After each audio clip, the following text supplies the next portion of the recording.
Good morning, Boston. Okay, my friends, incredible events taking place in Madarasha over the weekend. And here is essentially now what we know. There's a lot of misinformation, disinformation, half-truths out there. The media thought Putin was finished. They were already uncorking the champagne bottles, but things turned out a little differently. So here is now the absolute latest. The Wagner Group, which is a paramilitary organization run by a man very close to Vladimir Putin. In fact, he was his caterer. He was his cook for many years. I kid you not. Personally very loyal to Vlad. Yevgeny Zaroshin, he was the one who was the leader of Wagner. He is the one that in fact spearheaded the takeover of Bakhmut, a key city in Ukraine. Frankly, Wagner's forces, basically mercenaries, are been some of the most effective, brutal, and ruthless in all of Ukraine. Better than the Russians, the regular army, and the performance of ordinary Russian soldiers. Now, according now to what many media outlets are reporting, they now are saying that Prigozhin has been increasingly upset with Vladimir Putin, especially with the military leadership. And he's singling out the Minister of Defense, Shoigu, and the Chief of the Military Staff, Valery Gerasimov. And what he's saying is that the two men have now squandered the war in Ukraine, that they have misused and ineffectively used Russian military forces, committing them to slaughter after slaughter, casualty after casualty, and that the war in Ukraine is not going well. Prigozhin is an ultranationalist. Prigozhin is to the right of Vladimir Putin. And Prigozhin believes that the Russian generals have bumbled, stumbled, and mismanaged the war. Now, he's not calling for Russian troops to leave Ukraine. On the contrary, he wants the Russians to be more brutal, more aggressive, to really take the fight to the Ukrainians, to use every military means available to deliver a knockout blow to the regime in Ukraine and to win the war for Mother Russia. Angered now at the continued ineffectiveness and what he says is the sloth, the laziness, the paralysis of the Russian generals, he ordered his Wagner Group forces, about 25,000 of them, and these are battle-hardened, with tanks, with personnel carriers. He ordered a quote-unquote march on Moscow. So what they did was they seized a key city in southern Russia, Rostov, or Rostov-on-Don. They took the city of Rostov, about 1 million people. This is inside Russia. And it's not just that it's a city in Russia, but it is where the Southern Russian Military Command is located. That Southern Russian Military Command is where the war in Ukraine is essentially, it's the headquarters of the war in Ukraine for the Russians. When they took over the city and took over the headquarters, there was fear that he would arrest the defense minister, the chief of the joint military staff, other top generals. He did not do that. Instead, he ordered his forces in column after column after column to get on a major highway, and it was an armed rebellion, an armed mutiny, to march all the way to Moscow. They got within 125 miles of Moscow. They went through the Russian countryside, and their demand was simple. Get rid of these generals, fire your defense minister, fire the chairman of basically their version of the Joint Chiefs. In other words, get rid of all the generals and let Wagner and Prigozhin win the war for Vladimir Putin. Putin went to Russian television on Saturday morning, said that this was treason by Prigozhin, that this was an act of war against the Russian state, that this was an act of treason. As he put it, this is an armed rebellion, an armed mutiny, and he warned Prigozhin and Wagner that he would use the full force of the Russian military, Russian gunships, Russian Air Force, Russian troops, and, quote, crush this rebellion. For several hours, panic broke out in Moscow. The fear was they started to erect makeshift barricades, that Wagner was now going to try to take the capital. Putin would defend the capital. The generals would rally around Putin. And you would now have, as the newspapers in Russia are calling it, Russians spilling Russian blood. And basically a Russian civil war. Putin on television said this will be a repeat of 1917 all over again, in which a minority will try to overturn the government and then unleash years of civil war where we will see millions of Russians die and we will see huge losses of territory because the West will gobble up Russian territory as we fight each other. Finally, on Saturday night, the president of neighboring Belarus, another dictator, another thug, closely allied to Putin, Alexander Lukashenko. Lukashenko contacted Prigozhin.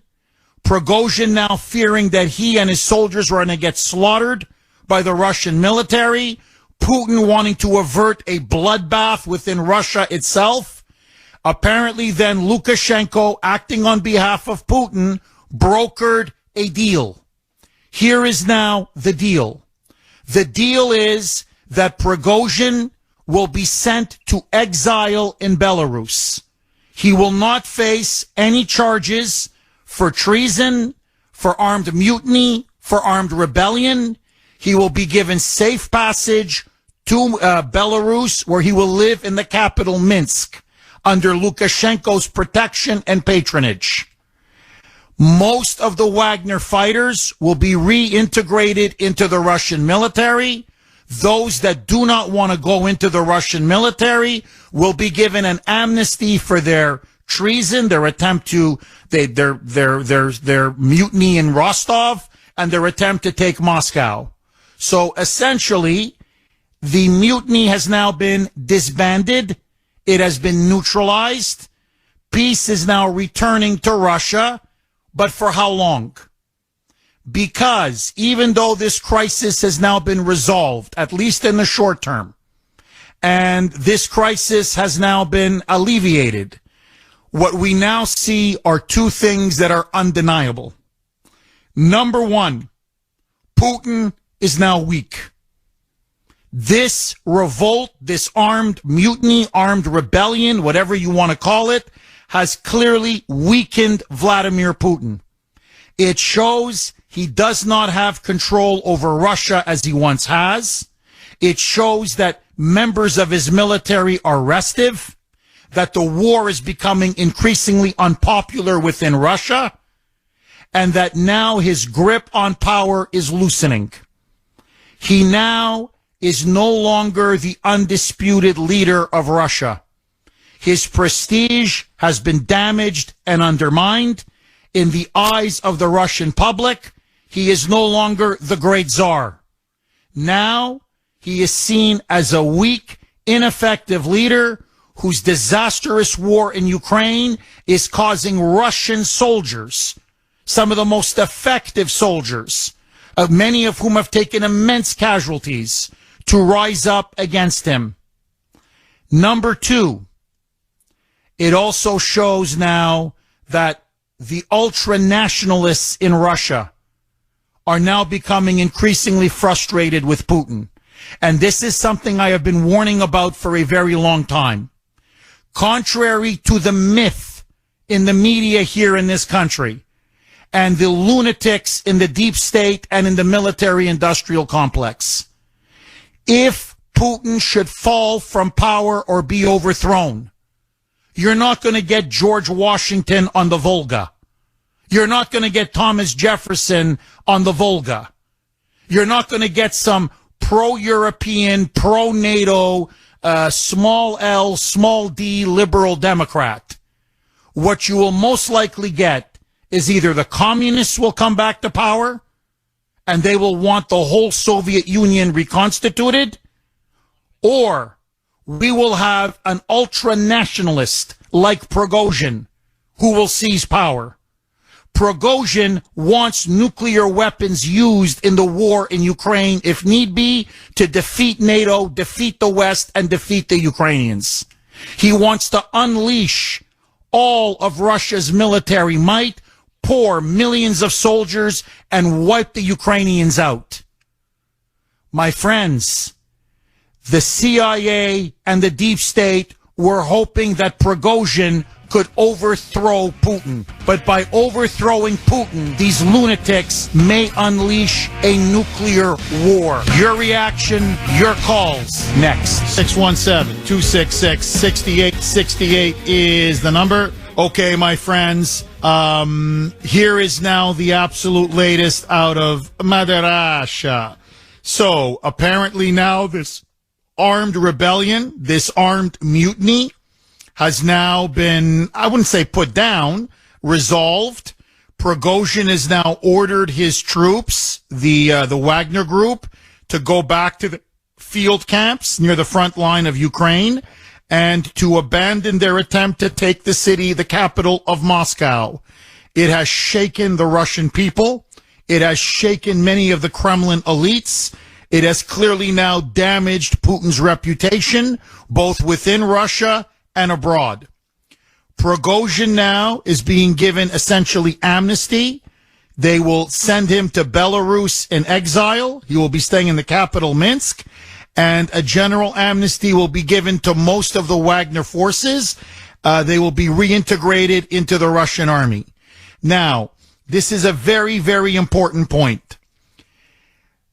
Prigozhin was not looking to overthrow Putin. He, in fact, is a loyalist to Putin, but he is an ultra-nationalist who now says that the generals around Putin have bungled the war, squandered unnecessary lives, resources, time, and that they are losing the war in Ukraine by not willing to take the fight to the Ukrainians in a way that will finish this quickly and decisively. And the two people that he, in fact, his demand was either you fire these two, basically bring in new military leadership, or we're going to force you to do it. And so his demands were that he fire a very close friend of Vladimir Putin, Russia's defense minister, Sergei Shoigu, who, by the way, many Russian nationalists blame for the setbacks and the stalemate in Ukraine.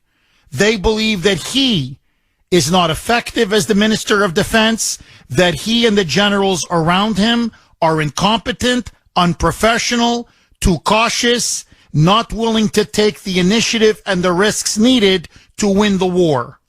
And the other one, there's two that he hates profoundly. The other one is another crony of Putin's. He is the chief of Russia's general staff, General Valery Gerasimov. He wanted both Gerasimov and Shoigu fired. He wanted them to be relieved of their duties and fired. In fact, Prigozhin said they should be put in front of a firing squad and executed. For he says treason against Russia, for their failure to win the war in Ukraine, and for squandering all of the lives that have been lost so far, including many of his Wagner forces and many of his Wagner troops. So what we're seeing now in Russia are serious cracks within the Russian leadership, serious cracks within the Russian military, and now growing, simmering, serious discontent among rank and file Russian forces, like the Wagner Group, who believe now the war is going badly, and Russian generals are the ones who are responsible for this debacle in Ukraine. Now, I'll tell you this. Putin has been in power now for 23 years. Nothing like this has ever happened. Not even close.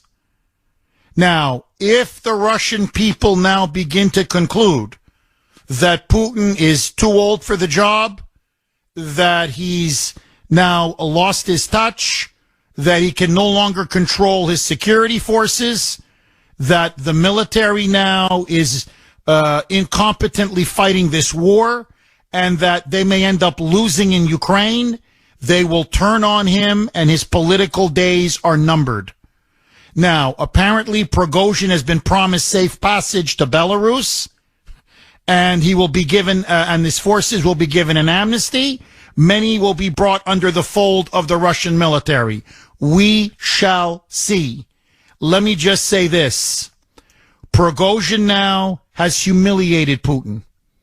Prigozhin now has exposed the utter ineptness and incompetence of the Russian generals and the Russian military leadership. If I were Prigozhin in Belarus, I know he's a chef and a caterer, but I'd get a food taster. Because I don't think Prigozhin is long for this world. You don't cross the boss, as they call Putin. You don't stand up and humiliate the boss without paying a very steep price.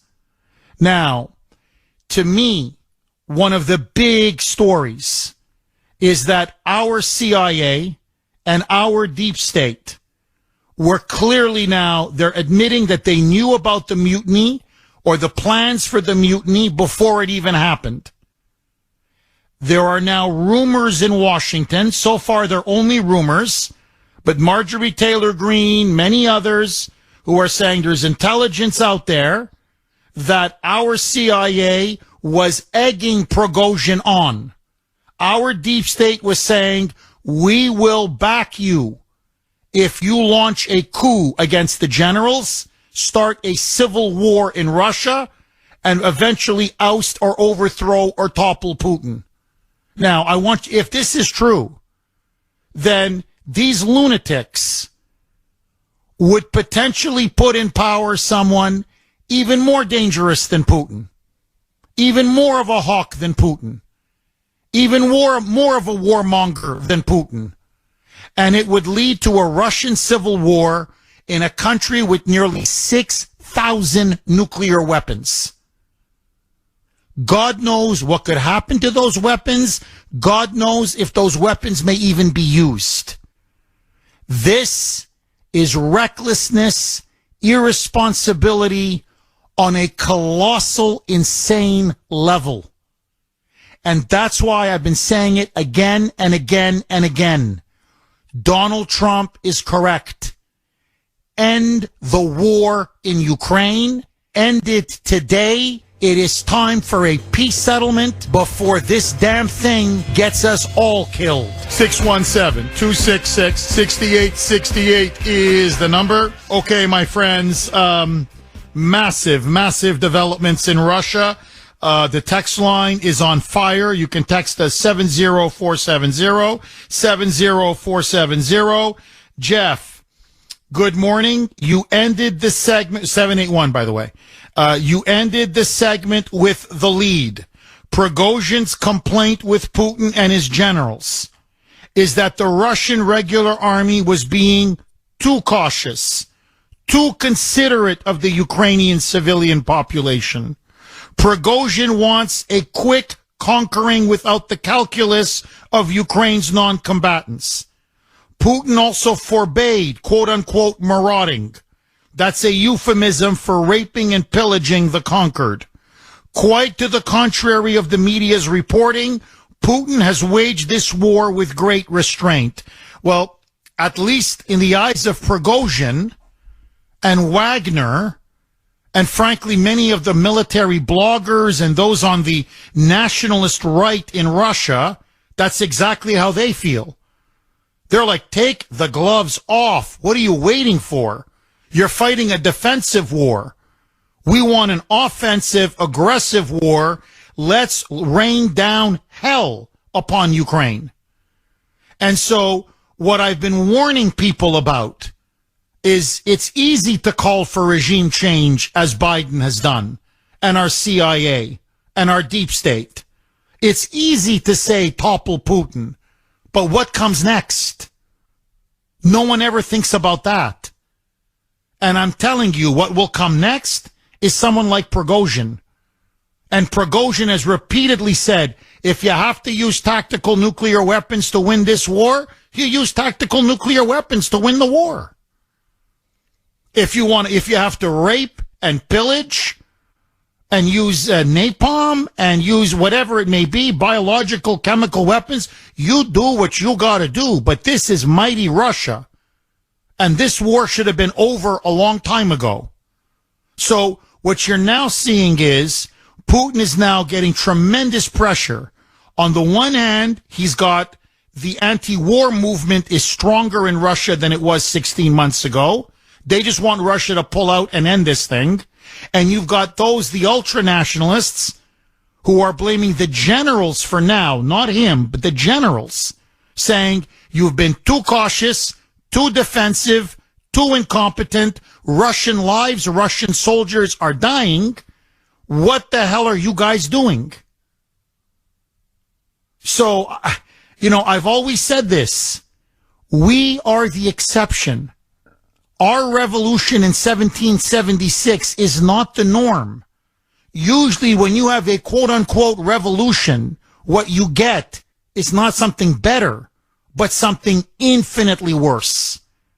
And in fact, that's what Putin was alluding to in his speech to the nation Saturday morning, saying, do you guys want 1917 all over again? Where an armed minority, in that case it was the Bolsheviks, overthrew the Tsar, and we ended up with Lenin and Stalin and the gulags, and 40, 50, 60 million dead from the totalitarianism that was the Soviet Union. So he's basically saying we Russians cannot be fighting Russians in a civil war. It will end badly for Russia and for the world. 617-266-6868 is the number. Okay, two quick emails, and then I want to go right to the phone lines. 617-266-6868. And this is a really good email, sort of bouncing off what I just said. Jeff, the perfect revolution. I heard a phrase coined over the weekend that drove home the very point you're making, Jeff. The phrase was, quote, going from Vlad to worse, unquote. What people need to realize is that one thing world history has dictated is that when a revolution happens more often than not, the new government that comes to power ends up being in many ways worse than the one it replaced. Our American Revolution, sometimes referred to as the quote-unquote perfect revolution, historically speaking, is the exception and not the rule. Bingo. Bingo. There's no question. There's absolutely no question. And then there's one more. Jeff, I'm not buying it. This sounds rather fishy. Putin has a reputation for deadly vengeance. Are we to believe that this quote-unquote friend turned on him, marched to within 120 miles of Moscow to take down Putin? Then he just stopped, was then given a pass without being murdered? All is forgiven? 3 question marks? What if this was a psyop on behalf of Putin to smoke out potential traitors in his ranks? Well, it's funny because that's what many in Russia are suspecting. They're saying something doesn't smell right about all of this. Prigozhin, close to Putin, suddenly turns on him, leads a column of tanks and armored vehicles, captures an entire city in Russia, Rostov, takes over the headquarters where they're running the war in Ukraine, and then goes within 120 miles of Moscow like he's going to seize the city, and all of a sudden all is forgiven? Okay, you go to Belarus, Wagner, you're all amnestied, you can fight for the Russian army. And so the speculation in Russia is Putin wanted to find out which generals are loyal, who in the military is loyal, who would join Prigozhin, who would join this armed rebellion or mutiny against Vlad. Now, this did not spread among the ranks of the military, nor did it spread among the security services. When push came to shove, they sided with Putin and not Prigozhin and Wagner. But maybe this is Putin's way of finding out who can I trust and who can't I trust. 617-266-6868. Ken in New Hampshire. Thanks for holding, Ken, and welcome. Good morning, Jeff. Hi, Ken. This is a topic deep to me because half my heritage is Russian. My grandparents immigrated from the Minsk area just before Civil War, or I should say the World War I, and what followed the Bolshevik Revolution. So I've done a lot of research, not just this weekend when there's so much to learn, but also as soon as the Ukraine war started. And the person I've been following, the channel on YouTube, is Inside Russia. A man, first name Konstantin, who lived 9 years in Maine before returning to Russia. And he's a businessman who now isn't in Russia, but commentates daily as to what's going on. And what you have to realize, this is primarily a Prigozhin versus Shogu issue.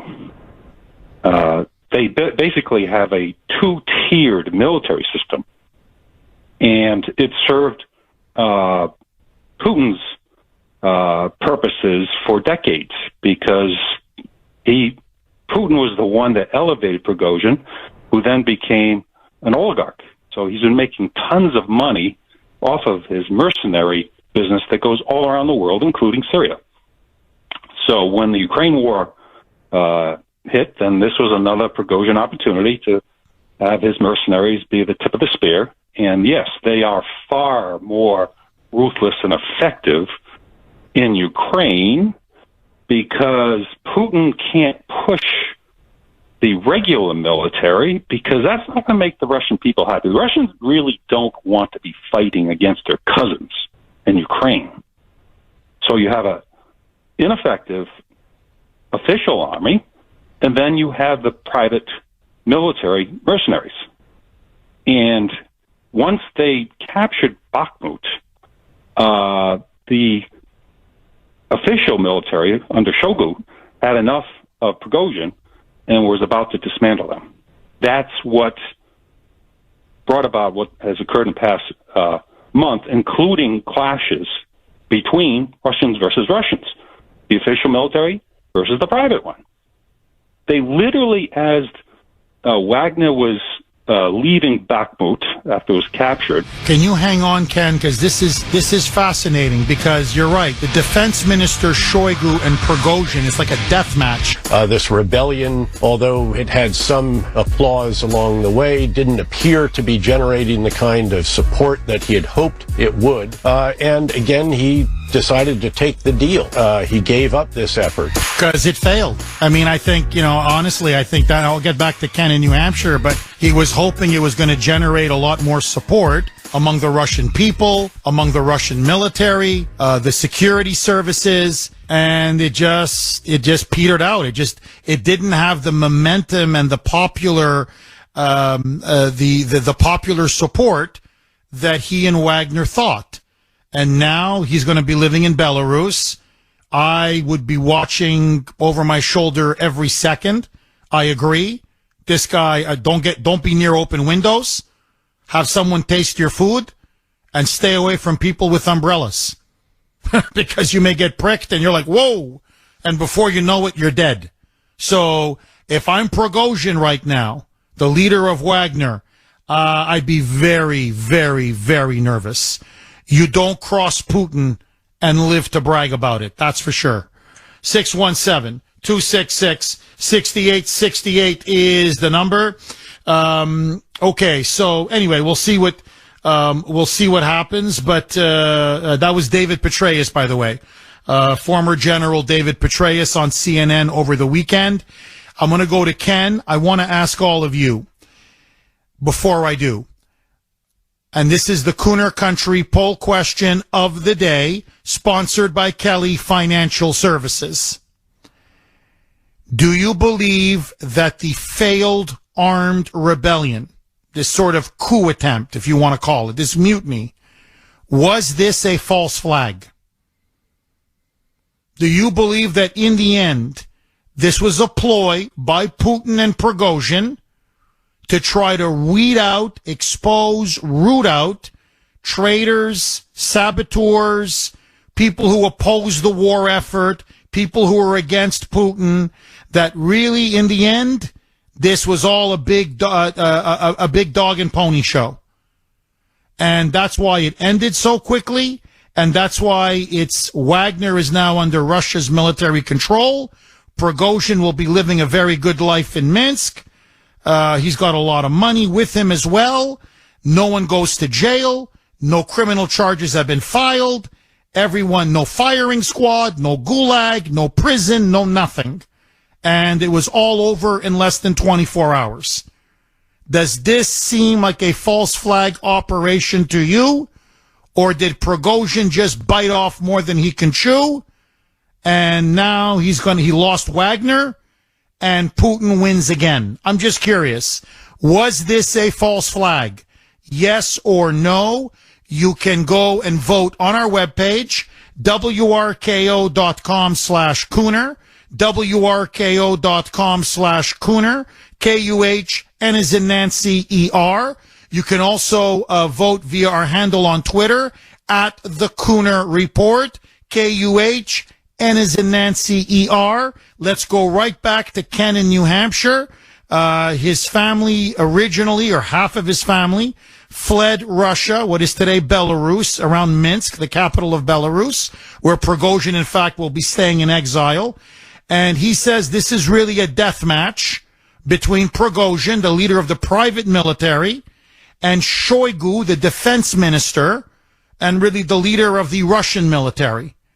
And these two men, it's like a scorpion, it's like two scorpions in a bottle. I mean, they loathe each other. And there was an attack by Russian forces on a Wagner military base. Prigozhin went crazy, said it was deliberate, it wasn't accidental, and this is maybe the culmination of this blood feud between the two men. Ken, please pick up where you left off.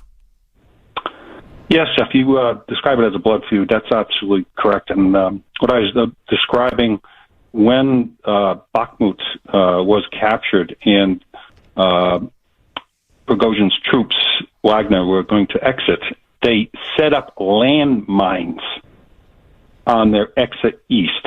That's how serious this is. There literally has been a war going on between these two military forces of Russia over the past month.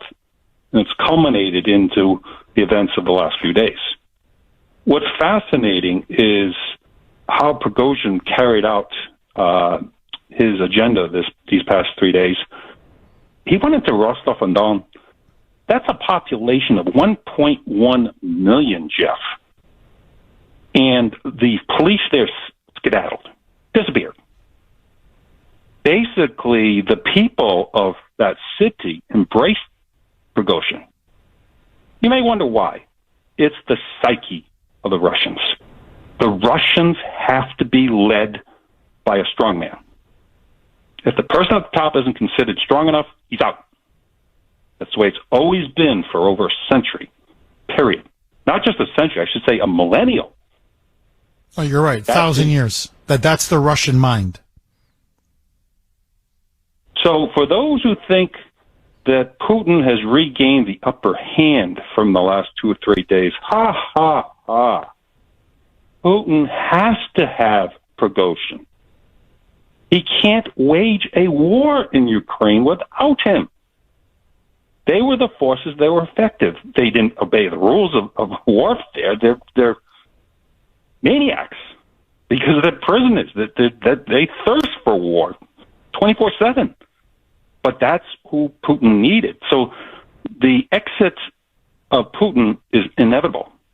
So here's the fascinating story, is from a source inside Russia on YouTube. A name popped up as to Putin's successor, because the path that Prigozhin's troops took was amazingly fast. They were between what's the equivalent of Cleveland and Boston. And in less than a day, they traveled 2/3 of that track. And then suddenly it stopped. It stopped in the province of Tula, who is headed by its governor, Alexei Dumin, Dyumin. Folks, write that name down, because my source is suggesting this man, the former bodyguard of Putin, intervened. That literally this talk about Belarus and Lukashenko, that's a decoy. He may have had a small part, but it's primarily Dumin who stepped in to broker this deal that will likely eventually lead to him succeeding Putin. And of course, in that smooth process, Putin will be exiled. And then, obviously, Shugul and Kerosov are gone. Oh, I think they have to go. Ken, really fascinating analysis. Thank you so much for that call. So just very quickly again, because these are Russian names and people aren't familiar with them. Shoigu is the Minister of Defense, Sergei Shoigu. He and the chairman of the Russian Joint Chiefs, the Russian military, this is Valery Gerasimov. These are the two men primarily running the war in Ukraine. And they're if you want, they're the Russian military leadership. And I got to tell you, bloggers, the media, openly in the Russian media, Russian nationalists are blaming these two men, these two generals, saying, you have bungled the war in Ukraine. You're too cautious. You're too defensive. You're too inept. You're too incompetent. You're sitting back. You're allowing the Ukrainians to take the offensive again and again. You're not taking advantage of all of the vast military firepower that Russia has to offer. You're fighting with gloves on. And our boys are dying. It's a meat grinder. And Prigozhin, who is, I'm telling you, he is crazy. The guy's got a real serious screw loose. But the guy's an animal. He's a sadist. He's an animal. He's brutal. And I gotta say, he's very effective. His troops, there's no laws of war with them. They are ruthless. They are brutal. They rape. They pillage. They murder. But they win. They win. Even the Ukrainians admit.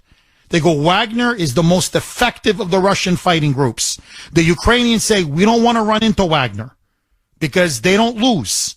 They take heavy losses, but they don't lose. And they inflict heavy losses. So you now essentially have Prigozhin, who's becoming a hero on the ultra-nationalist right, saying, this is the kind of guy we need. He should be prosecuting the war in Ukraine. And this thing would be over. Now, I got to throw this log on the fire because it goes to our poll question and it brings in Biden and our deep state and the CIA. There is a rumor. It's just a rumor, but it's making the rounds in Washington, and people like Marjorie Taylor Greene and others are alluding to it. It's all over the internet. Now, again, this has not been corroborated or verified, but you just keep it in the back of your head. The rumor is that the CIA and our deep state reached out to Prigozhin, knowing he was unhappy with the way Putin's prosecuting the war, knowing his hatred for the Russian military leadership, and that he wanted to overthrow the Russian military. So apparently the CIA offered Prigozhin, I'm seeing two numbers, $6 billion or $10 billion. This is what's going out there. So either it was $6 billion or $10 billion. And that Prigozhin was paid to lead this mutiny. Now, in Russia, The scuttlebutt is that Prigozhin told Putin about this, that the CIA reached out to him, that the CIA wanted to fund this armed rebellion against Moscow, and that Prigozhin tipped Putin off. So this whole thing has been essentially for show. They divide up the money, Putin and Prigozhin. They played us like a fiddle, so we're out $10 billion. Prigozhin takes the money, so does Putin. They smoke out who's loyal and who's not loyal. And Prigozhin then is off to Minsk and have a nice life. And nobody in Wagner gets charged or shot or put in a gulag, because essentially this was all a false flag operation orchestrated and engineered behind the scenes between Prigozhin and Putin, laughing at the CIA and the deep state for trying to meddle in Russia and fund this takeover of the government. So they took the money and left the CIA and the deep state holding the bag. Now, nothing has been proven, but this is the scuttlebutt in Washington and it's the scuttlebutt in Moscow. What is clear is that, and this has been confirmed, this part only has been confirmed by the Wall Street Journal and others, that our deep state and CIA knew about this so-called armed rebellion ahead of time, and that they encouraged Prigozhin to take the capital. So they wanted an armed mutiny. They want a Russian civil war. I think these people are insane. They think it's going to end the war in Ukraine. It may end the war in Ukraine, but it may launch a much more devastating war in Mother Russia. And we're talking now nuclear weapons. But anyway, it is what it is. 617-266-6868 is the number. Is Putin now weak? Is he now too weak to rule Russia? And is this the beginning of the end now for Putin and for his regime? Has the war in Ukraine done to him what the war in Afghanistan did to the Soviet Union in the 1980s? I'm just curious. 617-266-6868 is the number. Gil in New Hampshire. Thanks for holding, Gil, and welcome. How you morning, Kuhner man? I'm good. How are you, Gil? I'm doing well. So you kind of stole my heat there with your speech there about Wagner and Russia or Putin working together. I think that's what happened. I think the Americans reached out to Wagner. They offered him the money, and he pretended and played the game. He said, okay, I'll go against Russia, but I can't get no more arms from them, so I need to buy arms from you guys. You guys need to give me that $6.8 billion that's supposedly missing, and I'll use that to buy arms from you guys, and then we'll turn it against Ukraine there. And I think he did that, and he did exactly what you said. He's sharing the money with Putin, and Putin and them have outsmarted the CIA and stole a bunch of money from them. I'm going to hang up and let you guys talk about it some more, but that's my opinion. They work together for sure. Gil, thank you very much for that call. Well, look, I got to tell you, I mean, again, that's on the street in Russia, they're like, nah, this, because look, you raise your hand against Putin, you're dead. Never mind an armed mutiny or an armed rebellion. When Putin goes on television on Saturday morning and says what Prigozhin has done is, quote, a betrayal of Russia and a betrayal of the Russian people, and that this is that he engaged, that this is, quote unquote, treason, you're a dead man. You're a dead man. And yet, nothing's going to happen to Prigozhin now?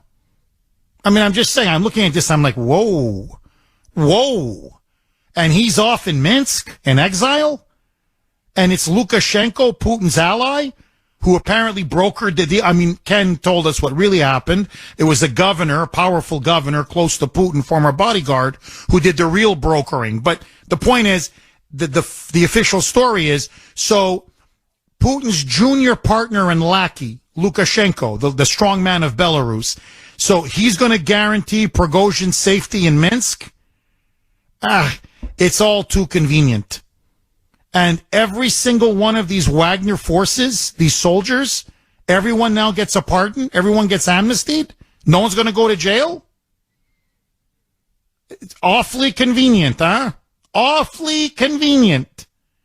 Now, whether you believe it or don't believe it, what it clearly shows to me, there's no question now, frustration in Russia is mounting.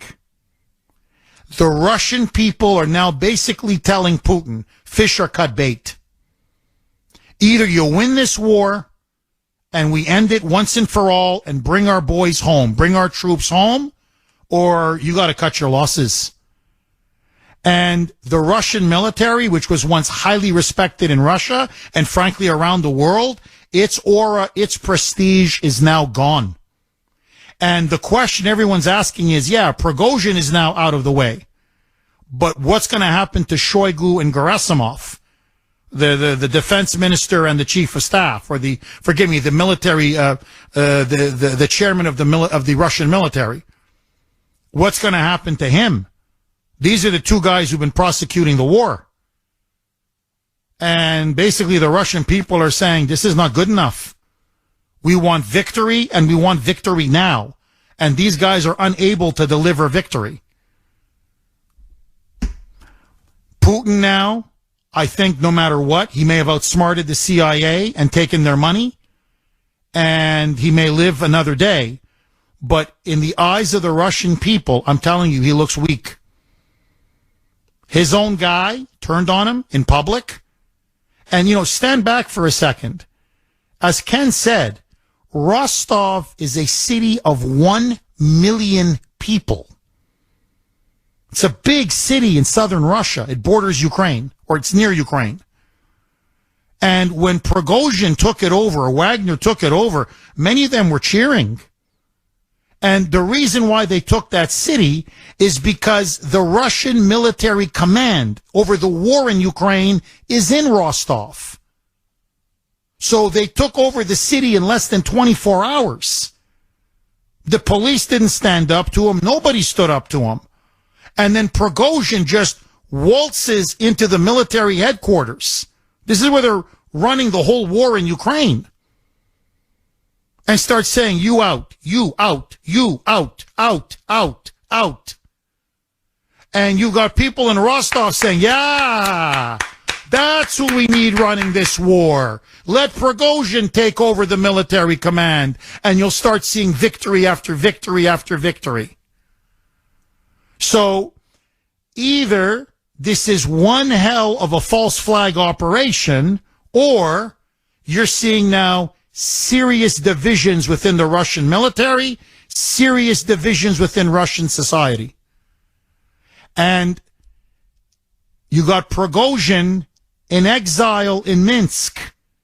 But if something happens to Putin, or if he should fall from power, let me tell you where many soldiers, many veterans, many Russian nationalists, they're going to be saying, bring Prigozhin in.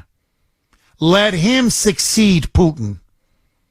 He's the strong man that can run the Russian people and run Mother Russia. Because the only guy whose prestige has gone up in this entire war in Ukraine is Prigozhin. I mean, I'm just stating the facts. Putin's reputation has been damaged. His generals have been damaged. Everyone who supports him around the Kremlin has been damaged. The only guy that's looking stronger and better is Prigozhin. And I'm telling you, this guy is a whack job. You want to talk about a far right, ultra nationalist who has no problem using tactical nuclear weapons to win a war? That's Prigozhin. So this is why I've been saying over and over and over again, you get rid of Putin, you're not getting Thomas Jefferson on the Volga.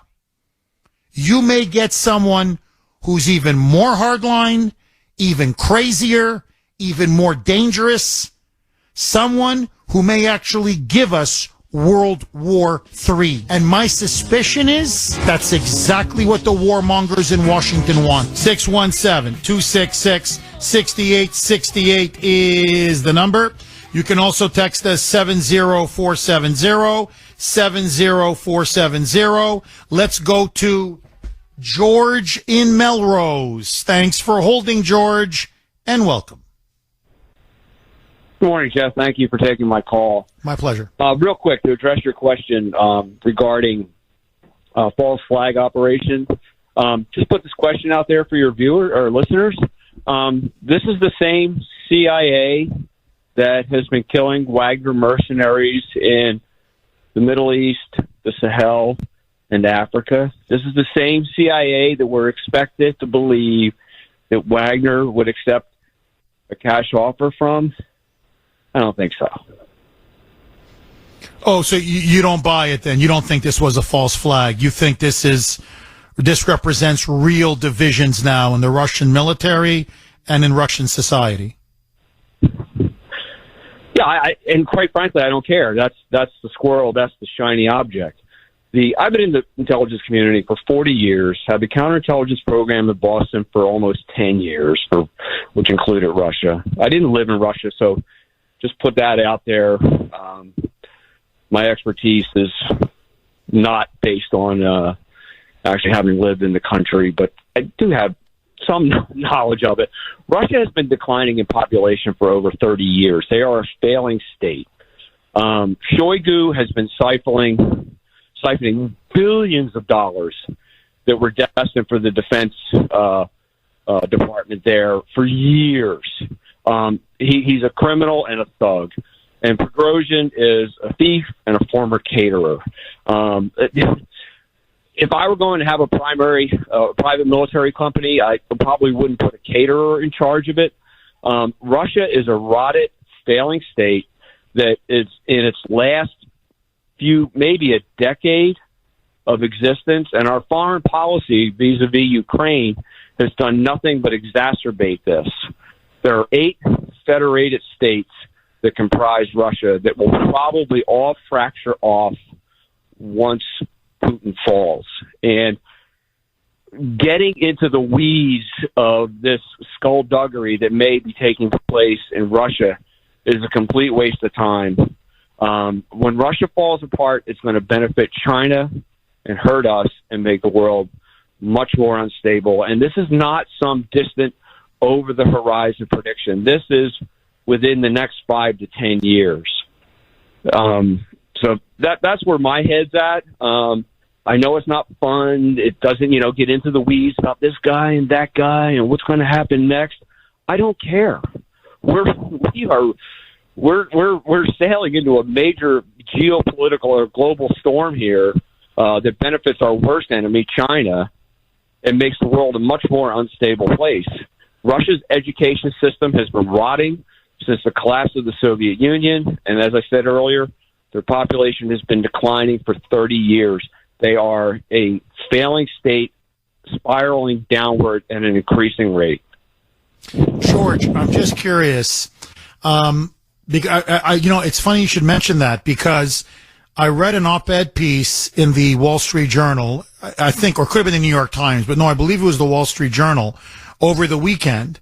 And they said a lot of what you just said, that once Putin falls, they believe Russia will tear apart. It will just break apart. And that the United States, this is the Wall Street Journal now, their official editorial, saying, and the United States should let it happen. Let Russia break up into, 100 pieces. Don't hold the Russian Federation together. Let it all fall apart. Why would the United States, why would our government want to see Russia broken up into 100 pieces? How does this benefit us? I know it benefits George Soros, the dismembering of Russia. He can pillage their resources. I know it benefits China because they would also have the ability to scoop up and annex chunks of Russia. But how would this benefit us, the American people? It doesn't benefit us at all. It makes the world far more unstable. It does not open the Russian gas station. A lot of their production comes out of the permafrost, most of which is freezing right now as we speak, and their production is dropping off in those areas. It does not benefit us at all to have China carve out probably three, those federated states that comprise Russia. Russia is not a monolithic country. Most people in the United States think of Russia as this monolith. It is a myriad of cultures and religions and ethnicities that have been cobbled together and barely held together since before the Tsar. So it doesn't benefit us. I don't know why. I haven't read the article from the Wall Street Journal or the New York Times. I don't subscribe to either one of those two. But based on my experience and my own analysis, it doesn't benefit us at all. It benefits China in terms of natural resources.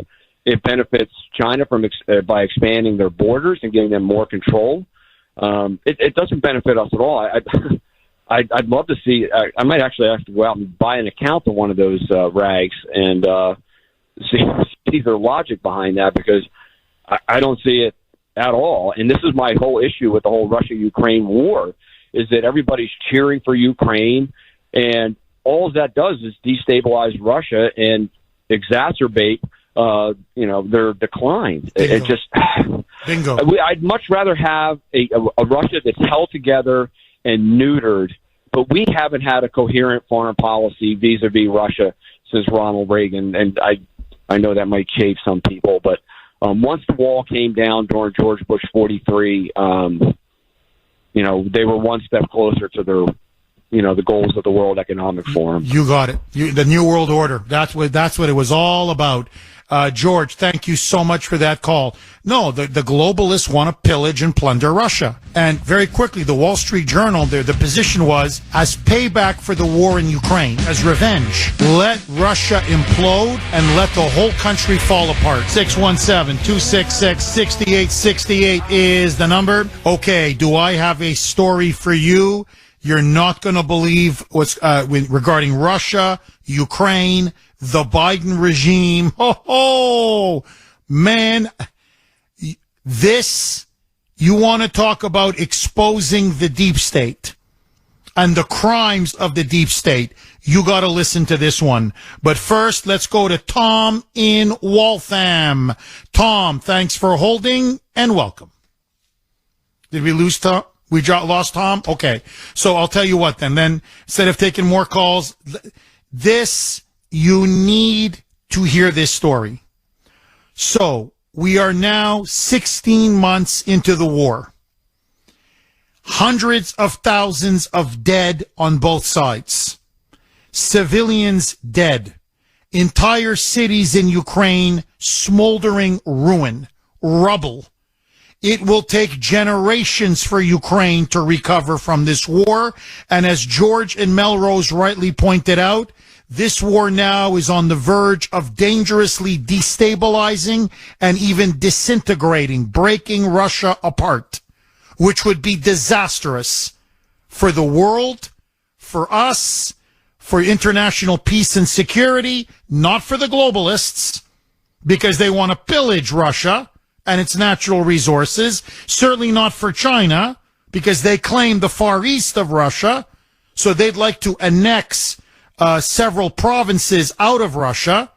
But for the safety of the world, you got 6,000 nuclear weapons scattered across a vast landmass. This is almost unthinkable. But this is how insane our deep state and our CIA is. Well, listen now to this. Recently, several weeks ago, major African leaders, a delegation, traveled to Russia, where they met with Vladimir Putin.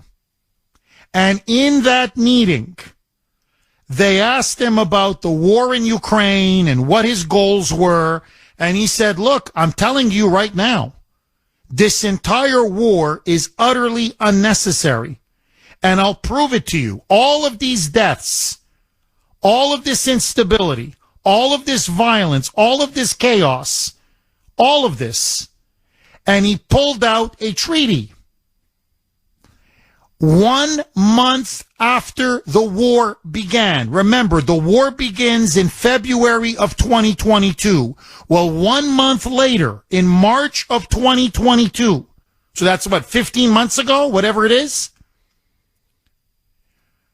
the Ukrainian and Russian delegations met. And at that meeting, the Ukrainian delegation agreed to a Russian proposal. They even initialed it. What was the Russian proposal? Listen to this.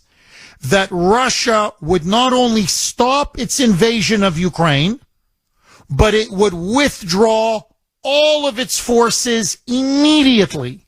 So the shelling would stop, the bombing would stop, the dying would stop to the pre-war positions, i.e., the Russians would still have forces in Crimea and in those two small little enclaves in eastern Ukraine. But outside of that, all of the gains they had made, they would give up to Ukraine and pull all their forces back.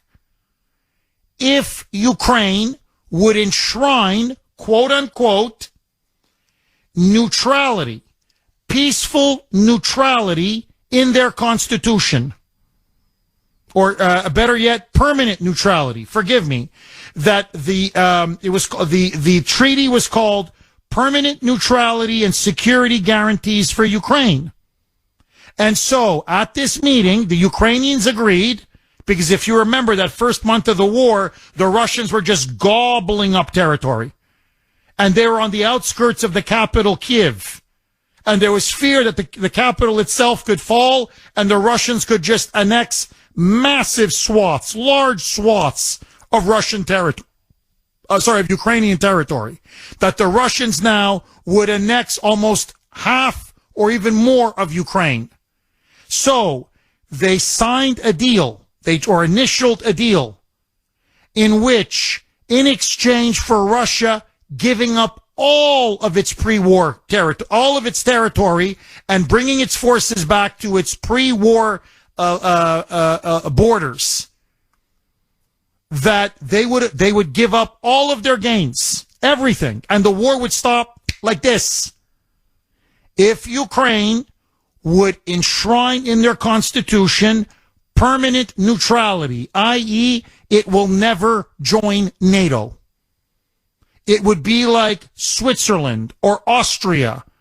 You're just a neutral country, and that this permanent neutrality, to guarantee Ukraine's security, would be guaranteed by not just Russia and China, but by the United States, France, and Great Britain. So the 5 permanent members on the UN Security Council would guarantee that Ukraine's current borders would be intact, and that it would be a neutral country, so no other country could attack or annex any more of Ukraine. In plain English, the Russians had an initial deal with the Ukrainian delegation that would have ended this war 15 months ago and given up all of their gains, all of the territory they conquered from February on of 2022. And they would go back to what it was before the invasion, the pre-war, the pre-war borders of Crimea and of those two little Donetsk and Luhansk in eastern Ukraine.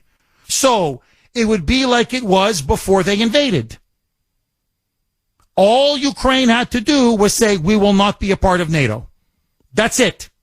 And this would be guaranteed by 5 great powers, which means not only that Ukraine wouldn't be part of NATO, but that if Russia or any other country tried to attack Ukraine, then the West would back up Ukraine's sovereignty and its neutrality and its territory. So the entire war that we've been witnessing and enduring, all of the suffering, all of the dying, all of the misery could have been averted. Joe Biden called Zelensky. The CIA called Zelensky. Our deep state called Zelensky and said, tear up that treaty. You're coming into NATO. You're not signing anything with Vladimir Putin. So, for the record, there was a peace deal. This thing could have been over 15 months ago. And it was Biden, the West, NATO, and in particular, our CIA, our deep state, our Pentagon, our military-industrial complex that put the kibosh on the whole thing. So, who really wants the war in Ukraine? Well, I'll tell you right now. Putin, on paper, said, I'm going to pull all my forces back. All of them. Everything that you have lost since February of 2022, you will get back. Everything. Just don't join NATO. Remain a permanent neutral country. That's all we ask. To protect our southwestern flank and to give us a strategic buffer. And Biden said, "Niet." And now we're looking at nearly 1 million dead. How many civilians dead? How many children? How many women? How many elderly? How many cities in rubble? The devastation, the carnage, the ruin. These people are sick and demented. They wanted this war in Ukraine, and now they got their war. And mark my words, what they really want is regime change in Russia. 617-266-6868 is the number. Russ in Boston. Thanks for holding, Russ, and welcome. You know, Jeff, really, what you've done this morning is you've disclosed and explained what President Trump says, that once he gets back in office, within 24 hours, this war will end. And that's what, if President Trump had remained in office, this would have been negotiated before one Russian troop had invaded Ukraine. This is a shame. Our government is disgraceful. And I have to say this, which I say many times when I call. You ignorant people that voted for Joe Biden, the blood is on your hands for this. And this is disgusting, Jeff. And as a veteran myself, I hate to see war. I hate to see people dying unnecessarily because of scumbag politicians. It's again, as I say, it's death by scumbag politicians. That's what it is. Oh, you're dead on. Russ, you're absolutely dead on. And that's why when Trump says, look, because I'm not beholden to the deep state, or I'm not a crook like Joe Biden and his degenerate son Hunter. And by the way, there's explosive stuff now that's been revealed. Russ, they're going to impeach Merrick Garland. It's coming. The Biden family, that whole crime syndicate, now the roof is collapsing. But I'm going to get to that in about 5 minutes. But just to back up what you're saying completely, Russ, because Trump is not financially complicit in Ukraine, and he's not beholden to the deep state, that's why he says, look, guys, we can make a deal in 24 hours. They already had one. It was in Istanbul, in Turkey. That's where the treaty was signed. He goes, Ukraine will be a permanently neutral country. Our country, the United States, Britain, France, Russia, China, will guarantee Ukraine's sovereignty, its independence, its neutrality. No one can ever attack Ukraine again, but Ukraine gets out of NATO. It's not going to be a member of NATO. And Russia pulls back to what everything was before the war. And adios. Everybody leaves. Everybody's happy. So you're completely right. That's what Trump is going to go to. And he's going to go to Zelensky and say, it was good enough for you in March of 2022. It should be good enough for you now. And he's going to go to Putin and say the exact same thing. So you're completely right, Russ. There will be peace because Trump wants there to be peace. But as you rightly put it, these scumbag politicians, these warmongers who profit from war and all the death and destruction, they want this war to grind on and on and on. And so, Russ, I got to ask you, as things get more and more unstable, as things get increasingly dangerous in Ukraine and in Russia, do you think there's an appetite for a peace candidate? That the American people we don't want a world war. We don't want a proxy war with Russia. We just want the killing and the dying to end. Do you think a peace candidate like Trump, his message of we want a political settlement and we want it now, will that resonate with the American people, Russ?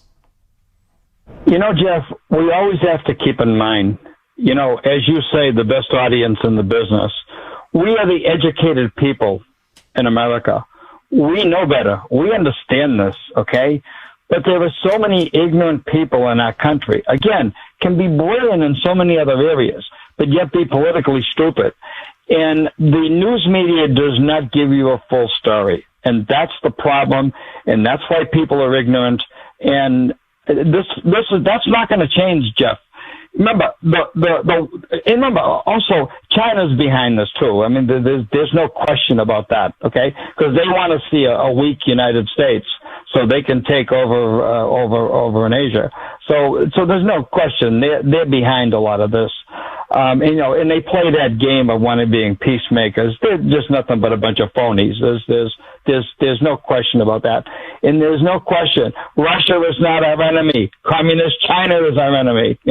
And the quicker that people understand that, the better off that we are going to be, Jeff. But seriously, I don't know, Jeff. Will enough people smarten up? That's the $64,000 question. Okay, I'm sorry, but I don't have a lot of faith in the general public when it comes to these issues. Russ, as always, thank you for your service. Thank you for your call, my friend. 617-266-6868 is the number. Okay, so while this is going on in Russia, and we're going to follow what I promise very, very closely, there are now even more dangerous developments developing now for the Biden family, Joe Biden, Merrick Garland, and his entire regime. And a lot of it, again, flows from Ukraine and Burisma. So here is now what is taking place over the last 3 or 4 days, and developments now are moving very, very quickly. On Thursday, remember this name, Gary Shapley, Shapley. Gary Shapley. He was one of the top criminal IRS investigators. He oversaw a unit that was investigating Hunter Biden, Joe Biden, and the Biden crime family.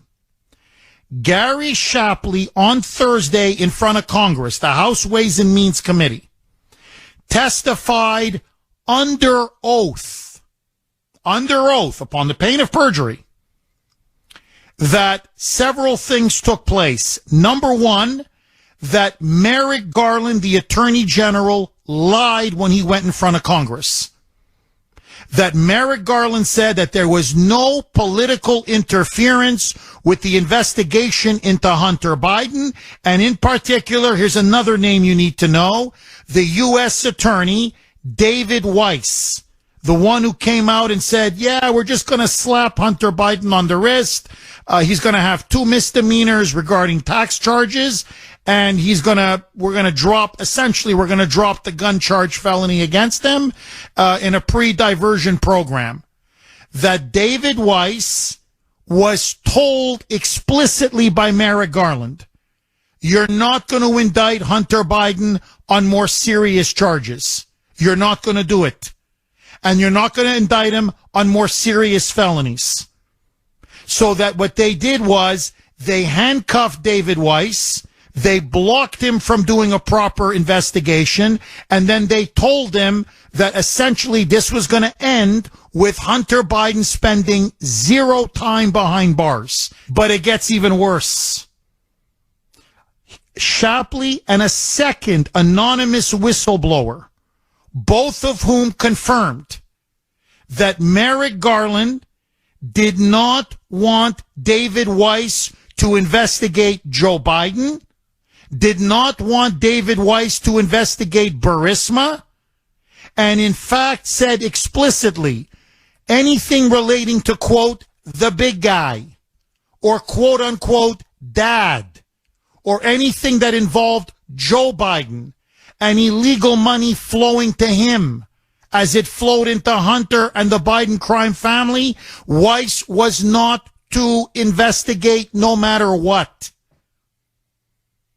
Now, this directly contradicts everything that Merrick Garland has said in public, and it directly contradicts what he said under oath in front of Congress. But there's more. Oh, there's a lot more. To say the testimony was explosive and politically, forget damaging, crippling to the Biden regime would be an understatement. Because then David Shapley went on and said, here it is. I've got the emails in which David Weiss admits my boss was at this meeting. Other IRS investigators and FBI agents and DOJ officials were at the meeting, where David Weiss admits in the meeting, I don't have the power to charge Hunter Biden. I don't have the power to investigate Hunter Biden. I don't have the ability to press serious felony charges against him.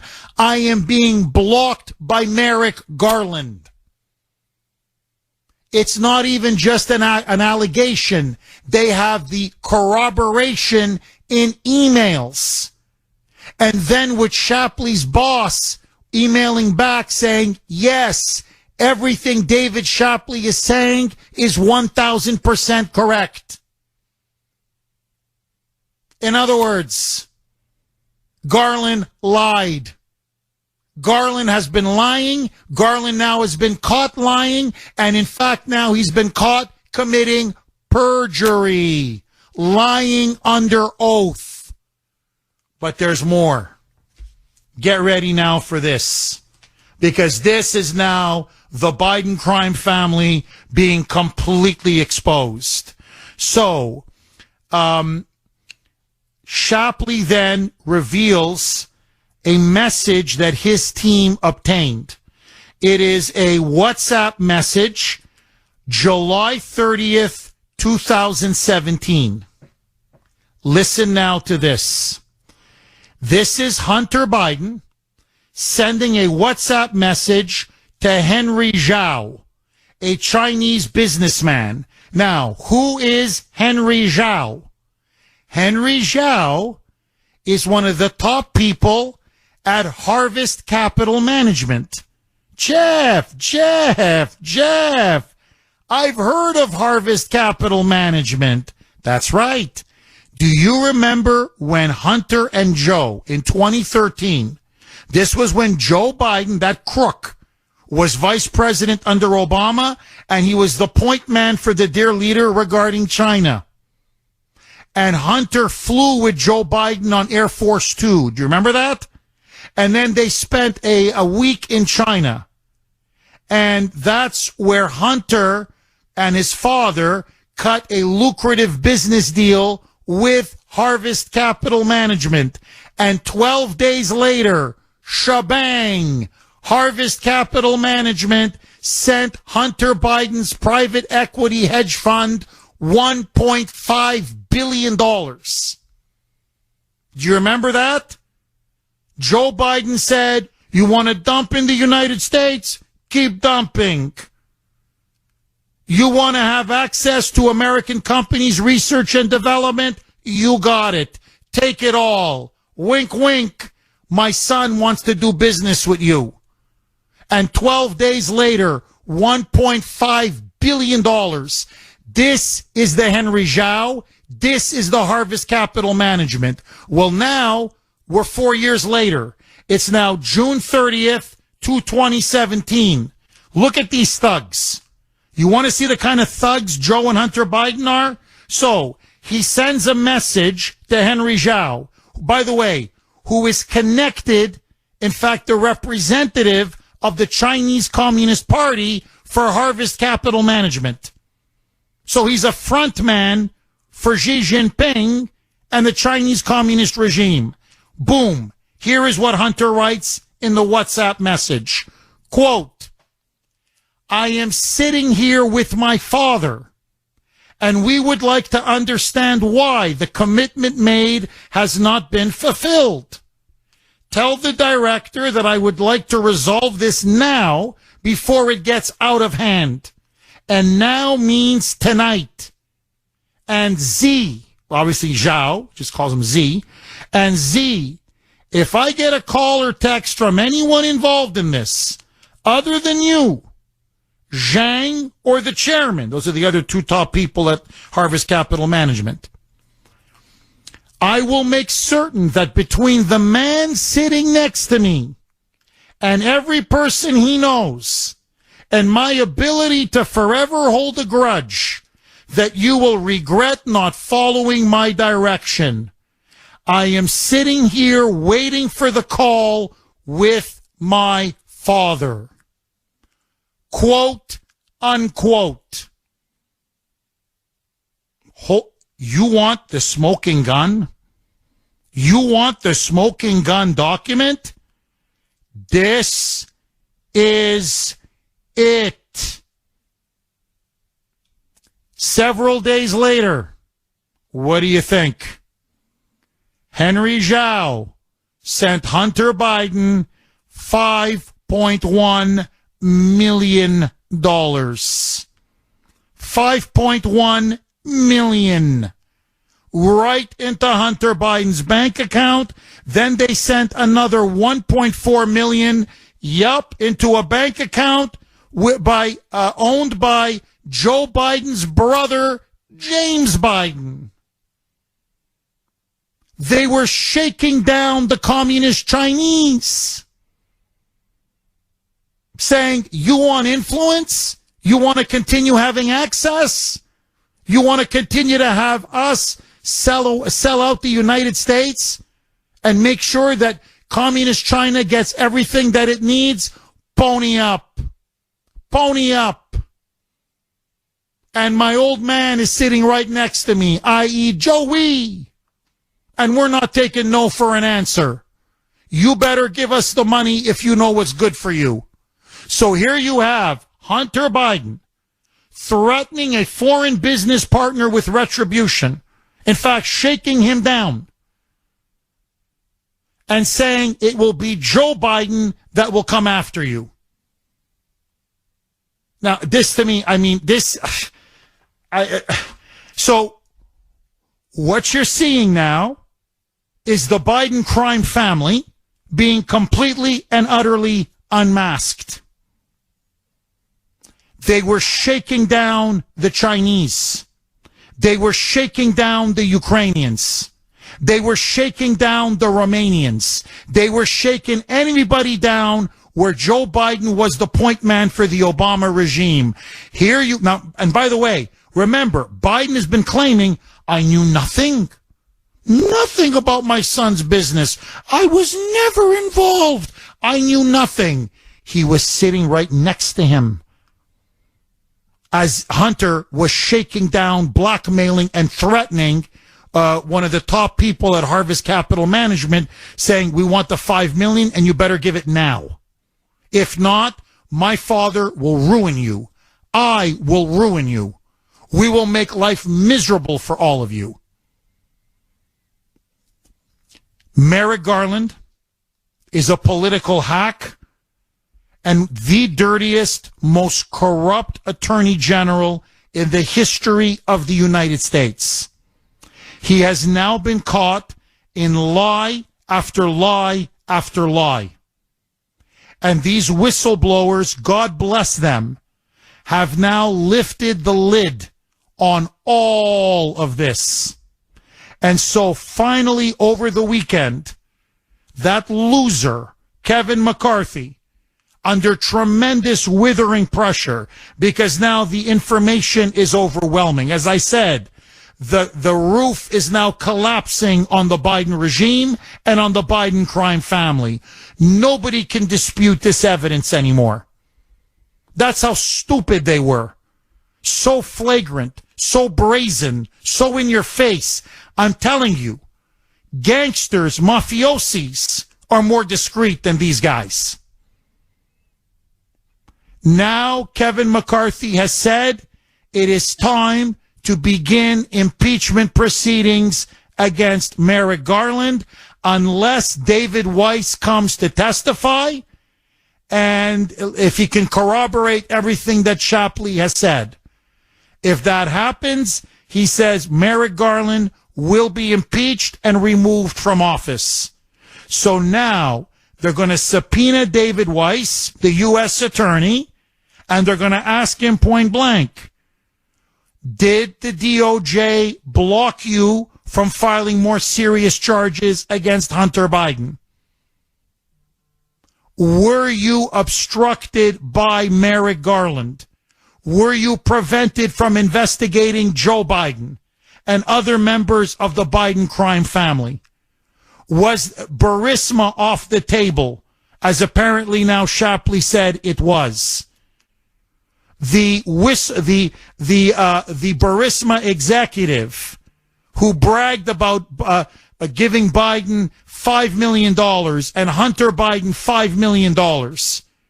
Why didn't you investigate them? Because apparently, according to Shapley, they were told you can't investigate Burisma or the bribe or look at the audio tapes where the bribery is caught. In other words, the entire investigation was corrupted from the beginning. And Merrick Garland ordered the stonewalling and the obstruction in order to protect Biden, the crime family, and Hunter. So now you've got David Weiss, who is going to be forced to testify under oath. And if he spills the beans, Merrick Garland will be impeached. In fact, I'm telling you, before it even gets to impeachment, he's going to resign. He's going to resign. He's not going to survive this. And then, like Watergate, it's going to go, what did the president know and when did he know it? And like dominoes, they're going to start to fall finally one by one by one. And already now, ABC is covering this. CBS is covering this. Shockingly, even This Is CNN. Even they are now covering the whistleblower allegations, saying it's quote-unquote serious. Maybe the media has made a decision. Biden is damaged goods. He's too old, too incompetent, too unpopular.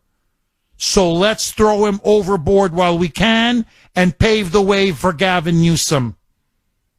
We shall see. But as things stand right now, if the Republicans want to take out Garland, take out Joe Biden, and really topple this regime, they've got everything they have. The evidence is now overwhelming. Biden is a crook. Mr. Weiss has since sent a letter to the House Judiciary Committee confirming that he had that authority. I don't know how it would be possible for anybody to block him from bringing a prosecution, given that he has this authority. He's an absolute liar. There's no other way to put it. He's an absolute liar, and he's been caught lying, and I don't think there's any escape now for Merrick Garland. And frankly, he's not a very good liar, and he's not a very smart liar. 820 on the great WRKO, Jeff Kuhner, Boston's bulldozer. And in fact, David Shapley he's delivered the goods. And there's just, look, to show you how bad it is. Okay, this is how bad it is. So they, Shapley now released an email. Here's the smoking gun email where it's to his boss, Darrell Walden, and also Michael Batdorf, who is the head of the IRS's criminal investigation division, and there are other people on it. Multiple other IRS agents, FBI agents, who were all in the room with David Weiss. That's the U.S. attorney that only gave Hunter Biden a slap on the wrist. Well, now we know why. So, this is Shapley now, the whistleblower. And he sends an email, October 7th, 2022. This is now what the House Ways and Means Committee has now found. And in that email, this is what he writes to Michael Batdorf, and everyone else is CC'd. Mike, Daryl, his boss, asked me to shoot an update from today's meeting.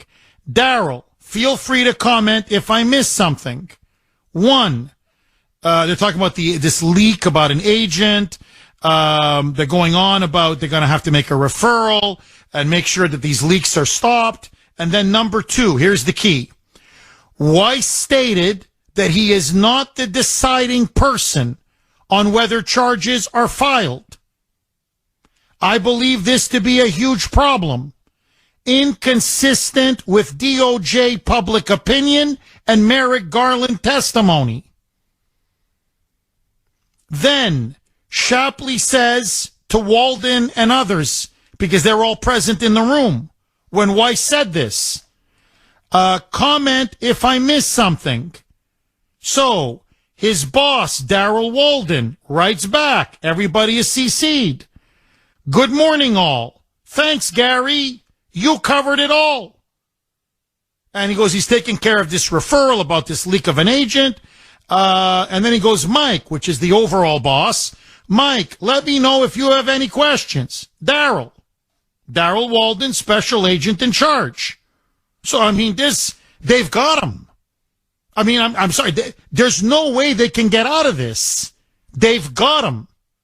So the evidence now is piling up so fast on the crimes of the Biden regime, and in particular, that Merrick Garland, clearly at the direction of Joe Biden, ordered, orchestrated, and directed a sweetheart plea deal for his son, Hunter. There's no getting around that now. So the evidence now is piling up so fast, I don't know if Joe Biden now can finish his term. I'm being honest. The Republicans now impeaching him I don't know what you're waiting for. You get this evidence out to the American public, this is indefensible. And this is not he said, she said. These are now, we're talking documents, smoking gun documents. And now there's clearly enough evidence to begin impeachment proceedings against Merrick Garland. There's no question. So what McCarthy's going to do, he's going to dot his I's and cross his T's and then say, okay, we want Weiss to testify. Now, if Weiss is smart, because he's going to be contradicted by everybody else in the room, he's either going to tell the truth or he's going to plead the fifth. And Biden, and then Merrick Garland will be exposed as a liar and a perjurer. And then they're going to impeach Merrick Garland. He's going to have to go. And once Merrick Garland goes, well, then it's like, the house of cards. Just says one domino after another, after another, after another. And in the end, this kind of rampant, flagrant criminality, bribery, corruption, massive influence peddling, this, you can only cover it up so long. And now it's getting to the point, Karine Jean-Pierre will not answer questions from the media. Now it's all going legal counsel. Just send everything to legal counsel. So when they start lawyering up, when they start saying, Nana, talk to my lawyer, you know they're in big trouble. Now, up until this point, the Bidens are able to skate because accounts in Malta, accounts in Ukraine, shell accounts, hedge funds, $1 billion here, 20 million there, 10 million here. It didn't hit them. But let me tell you what began to hit him. When Hunter Biden got a slap on the wrist, not even a second in jail, for crimes that any other ordinary person would be going to jail for years. This is two-tier justice. And the president's son is going to walk even though he's guilty. 617-266-6868 is the number. Okay, now, explosive revelations. There's just no other way to put it. From two IRS whistleblowers. One, David Shapley, one of the key people who ran the IRS's criminal investigation unit, and second, an anonymous whistleblower. Both of them now, under oath, have exposed and revealed damning evidence, documentation, emails that now show beyond the shadow of a doubt Merrick Garland obstructed justice. He wanted to make sure that nothing happened to Hunter, and he was there to protect Joe Biden at all costs. Listen now to that liar and hack Garland. When asked by a reporter, did Weiss have the ability to level or press any charges against Hunter Biden? Contrary to what Weiss told everybody in that room, listen now to Garland. Lie, lie, and lie. Roll cut 4A. Mike. Mr. Weiss has since sent a letter to the House Judiciary Committee confirming that he had that authority. I don't know how it would be possible for anybody to block him from bringing a prosecution, given that he has this authority. Yeah, well, apparently in a meeting, he was saying something the exact opposite. And not only that, in that very same meeting, in fact, he said he's under so much pressure not to press or have felony charges, serious felony charges, leveled against Hunter Biden, that in fact, as was corroborated, he said, I think we need a special counsel. We need somebody who's going to be completely independent from the DOJ and from Garland because he's breathing down my neck and tying my hands and preventing me from doing my job. And it's all, it's corroborated in document after document, email after email. One person could be lying. Two people could be lying. But 5, 6, 7, 8, all of them in the same room with David Weiss? So everybody's lying now? Listen to Garland. Unbelievable. Roll cut 5. Mike. One of the allegations that one of the IRS supervisors apparently made involved the fact that Mr. Weiss reportedly wanted to have powers you've conferred on special counsels. Was that request ever made? And if so, why did you reject it? It was not. The only person with authority to make somebody a special counsel or refuse to make somebody a special counsel is the Attorney General. Mr. Weiss never made that request to me. That's a lie. See, now the problem is he's given too many lies. And he's doubling down, tripling down. See, the thing about Garland is he's a hatchet man, but he's not very bright. He's not very bright. He doesn't know how to phrase things that give him some wiggle room or some ambiguity. So now he lied under oath. Now he's doubling and tripling down. I'm telling you, the Republicans have him. If they want to finish this regime, just expose them, thoroughly discredit them now for the gangsters that they are, for the crooks and traitors that they are. They've got them. They've got them 6 ways to Sunday. Now, listen to this. This is David Light. Hope I'm pronouncing his last name correctly. He is the attorney for this very brave IRS whistleblower, the agent, David Shapley. Now, listen to what Light tells Martha McCallum on Fox News. Roll cut 6. Mike. There's a discrepancy here. You just heard Merrick Garland. He said he was always in control, David Weiss. You hear David Weiss say to your client, I'm not, actually. Yeah, well, I would love to point people to some of the records that have been just released yesterday. Exhibit 10 to Gary Shapley's transcript is it's actually around page 178 of the transcript. It's a copy of the email that Gary Shapley, where he took contemporaneous notes of that meeting with U.S. Attorney Weiss. And it wasn't just Gary Shapley that was at that. That was a senior leadership meeting at the U.S. Attorney's Office that was attended by the special agent in charge from the IRS. It was attended by Gary Shapley himself. It was attended by the special agent in charge from the FBI and the assistant special agent in charge from the FBI. And Gary Shapley wrote up to his superiors, which included that same special agent in charge that was at the meeting, and he described it. And he said, Weiss stated that he is not the deciding person on whether charges are filed. How you can't get out of that? You've got multiple witnesses in the room. He says it in front of them. Shapley, not just that he's taking contemporaneous notes, he then memorializes it in an email and says, okay, so here's what we discussed today, right? Boom, boom, boom, boom. Sends it off to everybody. And they go, yeah. Yep, that's what we discussed. Yep. So the U.S. Attorney, David Weiss, admitted in front of all of us, guys, stop pushing me to look here and look there. Because they said, you got to look at Burisma. I can't look at Burisma. You got to look at China. I can't look at China. But we're finding all this evidence. Yeah, but I'm not the deciding factor here. I've been told this guy's getting a slap on the wrist. That's it.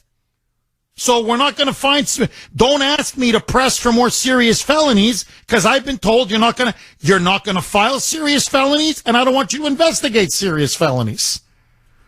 Listen now to David Light again, saying, look, don't even take my client's word for it.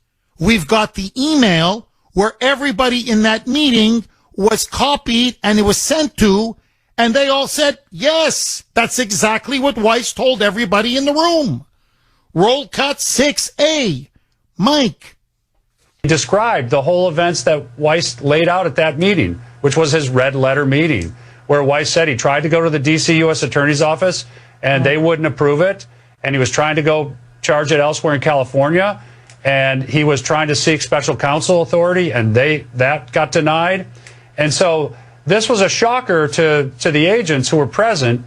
And of note at this email that's in Exhibit 10 is the fact that Special Agent Shapley sent this up the chain to his command, including to Darrell Walden, who attended it, the special agent in charge, and asked Darrell Walden, did I get this right? And Darrell Walden says, yes, you did. And so this is, if he had gotten it wrong, Darrell Walden would have said, no, I never heard that before. So there is credibility, there's corroboration of what Special Agent Shapley is saying. Of course there is. There's no question. The fix was in. Now, we all know the fix was in. But now they've been caught lying that this was a fair and impartial and thorough and proper investigation when we all know it wasn't. And now Garland, it's not just that Garland lied and that he abused his power and that he interfered in an investigation and that he obstructed justice, but he also lied under oath. He lied to Congress. Now, even McCarthy now can't save his bacon. Now you've got a full Republican rebellion now. It's Marjorie Taylor Greene, Lauren Boebert leading the charge, but now it's like wildfire. They're going to have to impeach Merrick Garland. Even McCarthy now over the weekend said, we're going to get Weiss up here, and if he corroborates or if he won't answer questions even, then we're going ahead with impeachment. Now, once you impeach Garland, there's no getting around it. Joe is next. Because Garland is the middleman for Biden. He's the middleman. So, now, here's my prediction. Okay, here's my prediction. Biden will desperately try to serve out his term. Now it's a matter of survival for him and his son, his brother, his sister-in-law. I mean, he got the whole family involved in this. He's gonna have to pardon himself, Hunter, and everybody. Because if Trump wins, they're all going to jail. They're all going to jail. And these idiots started the precedent that you can put former presidents in prison. Now, let me just say one last thing. Obama knew. There's no question Obama knew. You can't be stealing this much money from China, from Ukraine, from Romania, from oligarchs all over the world. And the big guy didn't know? No. The real big guy, Obama, the dear leader, he knew. All he knew. Okay, its pressure is growing and growing and growing. No matter how hard the Republican leadership now tries to protect Joe Biden, I don't think the rank and file will accept it. I know the American people will not. Now, Merrick Garland on the cusp of being impeached. Should the Republicans impeach Garland? 617-266-6868. Tom in New Hampshire. Thanks for holding, Tom, and welcome. Hi, Jeff. Hi. Jeff, all that information you've been talking about, the $5 million that went to Biden's, that all came out in June 2020. Giuliani gave all that information to Barr, and Barr didn't investigate it. They had the laptop in 2019 for a year. The Republicans didn't investigate it. Now, tell the conservative media gives all the facts on everybody, then this country is going to continue to get destroyed. Look at what the Republicans are doing to Trump. How come no conservative media outlet since last week, when that trial date was set for August 14th for a trial against Trump to put him in jail by the end of September so we can't debate and come run for president? No conservative media is talking about that.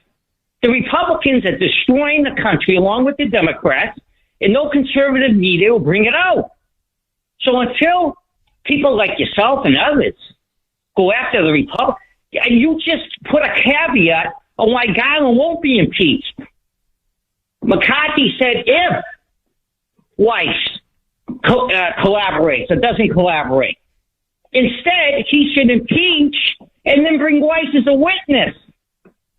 They're all a bunch of phonies, Jeff. And the conservative media... Look, Tom, there's no question. Look, I want McCarthy out. I think the guy's an effing disgrace, if you want to know the truth. You're looking now at a mountain of irrefutable evidence, and let me be even more candid with you, Tom. Okay, I'm speaking now like I'm in the confessional. We're talking about serious crimes now. I'm not talking about some bookkeeping or some stupid payoff to a porn star. I'm talking about treason. And not just treason to anyone. Treason to our mortal enemy, Communist China. It doesn't get, and digital money, dark money, shadow money. As one texter put it, say what you want about Benedict Arnold. At least when he did his treason, he did it out in the open. Okay, this is in the shadows, in the darkness. To our worst possible enemy. This guy in the White House is a mother scumbag. And so is his entire degenerate family. And the Republicans are protecting him? And they're secretly hoping for Trump to be destroyed? Because they're all part of the swamp? And that's why I've been saying for a long time, I want a third party. But, you know, it's too late now. We got an election coming up in a year. But my point is, so I don't carry water for the Republicans. I never do, especially the establishment. What I'm saying is, even I don't think McCarthy now can stop this, despite his best efforts, because there's just too much now coming out. It's just too much. So how do you get out of this? That's what I want to know. So Wray's going to be impeached. Garland's going to be impeached. And once they start to fall, it reminds me a lot of Nixon, Tom. They got rid of Ehrlichman. Then they got rid of Haldeman. You know, cut off his left arm, cut off his right arm. And before you know it, Nixon was gone. And this to me now has a Watergate quality to it. So we'll see what's going to happen, Tom. Fingers crossed. But yeah, with that loser, with McCarthy, anything's possible. Any patriot, anybody with a modicum of common sense, a modicum of decency, would have impeached Biden a long time ago. Never mind Garland and all the other criminals. And this is now a cabal of criminals, Tom. Make no mistake about it. Jeff? Tom, go ahead. A third party, Jeff, ain't going to do it. I've called you for years on when it has to be done. With Trump, right? Say he's in jail end of September, okay? What he should do is run as a write-in candidate. That would spur the entire nation. That way there's no bubble sheets. They're going to count his vote. You have to write in his name. He'll get 30% or more of the vote. Why he's running as a Republican, he's getting awful advice. He doesn't know what he's doing. Why would he run it in a party that's trying to destroy him? That woman who is the judge in Florida is a Republican appointee of Trump. They told her, put this guy away. That's why the trial is August 14th. Why would he run in a party that's trying to destroy him? I mean, don't you agree that the best way for him maybe to get elected is run as a write-in? That way they can't knock him out of any states. Anybody can write in any name. And that's his only way out. That's very high risk, Tom. I got to tell you, that's very high risk. No, I think look, I'll tell you, this is my prediction. They're going to put Trump behind bars. He's going to stay on the ballot, and he's going to win. I think the moment they put this guy behind bars, the country's going to blow. And I think you're going to see numbers for Trump like you've never seen in the history of the democratic world. We may be at 85, 90 million now. We're going to be at 100 million plus. And especially now in the wake of this sweetheart deal with Hunter Biden and everything that's coming out about Joe Biden, and they're putting Trump in jail, the American people will not stand for it. Absolutely not. And if the Republicans don't stand with Trump, any single one of them, they're gone. The Republicans now are on the verge of going into the dustbin of history. They better be very, very careful, because the American people are saying principle Trump's party. And if the Republicans can't see now that our very democracy is at stake, our very republic is at stake, they're now jailing the leading political opponent while the president's son gets a pass on crimes that you or I would be in jail for years. Now, you can't cover that up. I don't care how much they try to bamboozle us. The media can't cover it up. The Democrats can't cover it up. The rhinos can't cover it up. Nobody can now cover this up. So, I mean, we'll just see. I mean, we've got about a year left, just a bit more than a year. Was it 15 months, whatever it is, 14 months? So we've got a year left, whatever, 15 months left, and we'll find out. But our destiny will be determined very, very soon. As always, thank you for that call, Tom. I always appreciate it. 617-266-6868. Now, you need to know something else. Okay, molto importante. You want to see what a little snake Bill Barr is?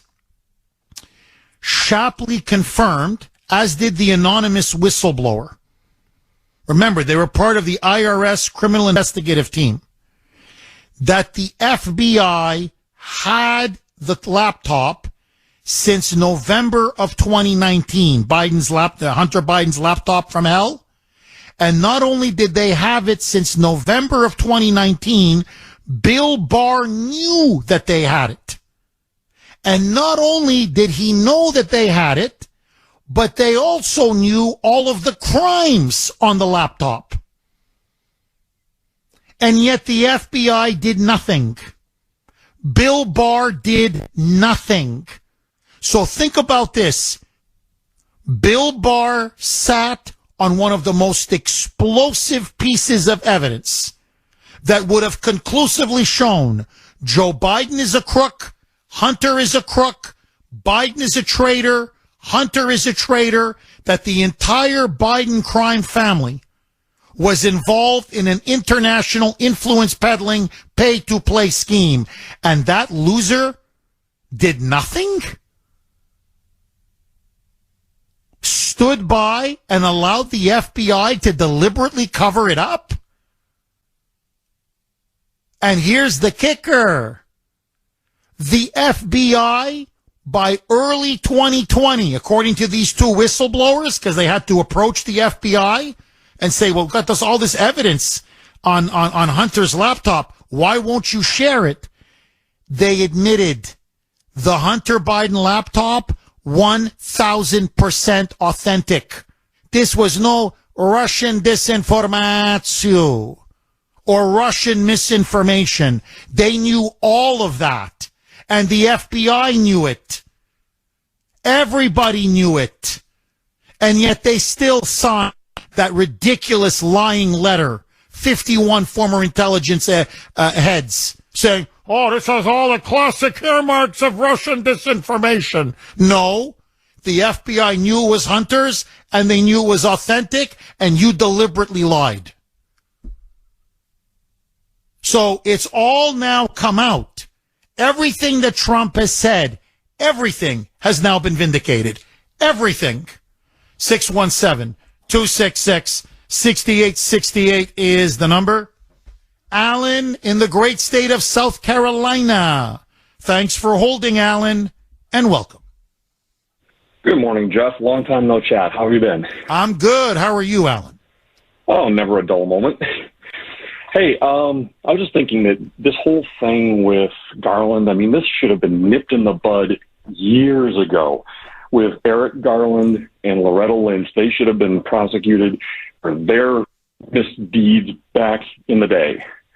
This has been an escalation, a hold my beer moment, if you will. First, you had Garland doing his Fast and Furious and everything else, and then you had Loretta Lynch letting, Comey get, Hillary Clinton off the hook, and now here comes Garland, who is obviously disgruntled for not having the Supreme Court justice position, and he's just saying, all right, well, we're going to take this to another level. Well, I got to say, I can't stand Mitch McConnell, and I think you know that, Alan, but I got to give Mitch the squish his due. I'm telling you, the one thing I have to say, when he ever passes away, I'm going to say, I didn't like him. He was trying to Mitch, as far as I'm concerned. But, man, he did the country a massive favor by stopping Garland from being put on the Supreme Court. I hate to give the guy credit, but credit is, given where it's due. I mean, Alan, can you imagine Merrick Garland on the Supreme Court? Holy shamoly. Somebody who can't even define what a woman is. I mean, no, but I mean, I agree, but Ketanji Brown Jackson is a disgrace. Garland is the kind of guy that if the Democrats told him would take a gun and put it in Clarence Thomas's mouth, or Alito, and you're going to vote this way, okay? You're not voting to overrule or overturn Roe v. Wade. Do you understand? Because the next time I'm here, I'm pulling the trigger. He is a political gangster. He is a hack for these criminals that run the Democrat regime and the Democrat machine. And the Second Amendment will be gone. And I'm telling you, I hope they impeach this guy, they expose this guy, they discredit this guy, because this guy, to me, is a cancer on our country. Attorney General? This guy? This criminal? So Alan, we have criminals running our law enforcement and our Department of Justice in this country. You can't make it up. The inmates are running the asylum. Yeah, you're right. The inmates are running the asylum. Well, I'm hoping there's enough adults to say, no. We're going to take back the asylum. You're all going back into your padded cells, and it's over. The normal, sane people are taking this asylum back. Thank you very much for that call, Alan. 617-266-6868 is the number. Really, McCarthy keeps waiting, and we got to interview this guy, and we need corroboration, and we need this, and we need that. And, as I told Jim Jordan, how much more do you need, man? What does it take? Really, what does it take? It's evidence piling up mountains of evidence How many more pictures, photos, emails, documents, bank accounts? I mean, how much more do you need? Oh, I don't know. I don't know. I'm talking to Frank Luntz and those suburban soccer moms, and I don't know. They may not like this. We're here to govern. They may not like this. Show some balls. Start impeaching. Lisa in New Hampshire. Thanks for holding, Lisa, and welcome. Good morning, Jeff. Hi. So that's why I hate the Republicans, but everybody thinks that Joe's compromised by the foreign powers with the blackmail potential, and he is. But I've always thought it's the Democrats that were blackmailing him. They let him become president, and they basically said, listen, we're going to let you stand there, but you do as we say, because we have this laptop, we have all these bank records, and if you deviate, we'll take you down. That's always been my suspect, and I believe it, and I don't care what anybody says.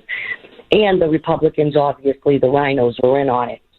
But the real reason why I called was because they try to ruin those investigators' wife, their credibility right out of the gate by saying that he was a Trump appointee.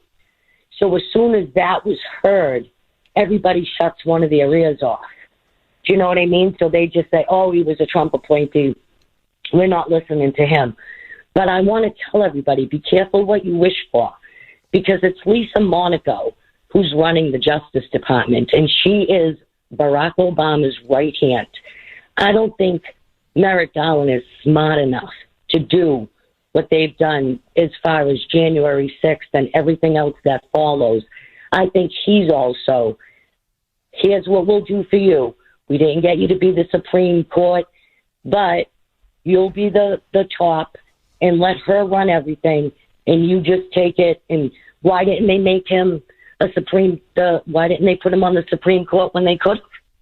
They didn't even offer it to him. He could have stepped down as Attorney General if that was his due and if that was what was supposed to happen, because he's such a wonderful guy. Why didn't they just put him on the Supreme Court? Well, Lisa, look, he's the hatchet man. And I think maybe he's too stupid to realize, but he's not going to be the fall guy. He's really not very smart. He really isn't. And anyway, we're going to see what's going to happen. Now, look, I don't know. Maybe the Democrats know what they're doing. Maybe they look at a guy like Kevin McCarthy, and they look at, Steve Scalise, and they look at all these other people around him, and they look at Jim Jordan, and they look and they go, they just don't have the stomach. They don't have the cojones to go through and impeach. I don't know. We'll see. But I'm telling you right now, Garland's reputation is finished. He's as big a liar as Adam Schiff. Anything that comes out of his mouth now is a lie. He's a compulsive, serial, pathological liar, just like his boss, Joe Biden. So we're going to see what's going to happen, Lisa. Look, I agree with you. I think the Republicans are heavily compromised. I think that's why they're very reluctant to push ahead with exposing the swamp and dismantling the swamp and draining the swamp. But, we'll see. We always got to keep, it's like the bayonet at the back. We're always like, come on, fight, come on. So what I'm urging everybody, I'm going to be urging this all week. Call Kevin McCarthy's Washington office. Flood his phone lines. And email him. Call him, email him. Say, we want Garland and Biden impeached. We're not taking no for an answer. Just keep the pressure up. Keep the pressure. Because eventually he's going to have to break. Lisa, thank you very, very much for that call. 617-266-6868 is the number. Okay, a couple lines are open if you want to jump on. 617-266-6868. What do you make of these bombshell revelations now about Merrick Garland having directly interfered and obstructed the investigation by David Weiss, the U.S. attorney, into Hunter Biden, and that the fix was in? They were only going to give a slap on the wrist. Anything more, Garland blocked it and told Weiss, don't even think about it. Should Republicans impeach Garland? Will they impeach Garland? And how much time left, Mike? Okay, and coming up next, I'm going to take all your calls, I promise. Joe Biden now loses potentially a major supporter. Someone now has come out and said there is now clear grounds to impeach Joey. Are the walls closing in? Is the roof now collapsing on Biden and his crime family? 617-266-6868 is the number. Okay, we could be watching a miracle take place. Someone needs to be on the phone with the Vatican. This could be an epiphany, but they may actually grow a pair, the Republicans, and they may start impeaching somebody.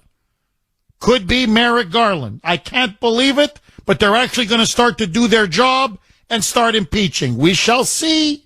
I don't want to get too excited, but pressure is building. McCarthy tweeted out over the weekend now that they're on the verge of setting up impeachment proceedings against Attorney General Merrick Garland. I'll believe it when I see it. Fingers crossed. Anthony in New Hampshire. Thanks for holding, Anthony, and welcome. Well, thank you for having me, as always, Professor Kuhner.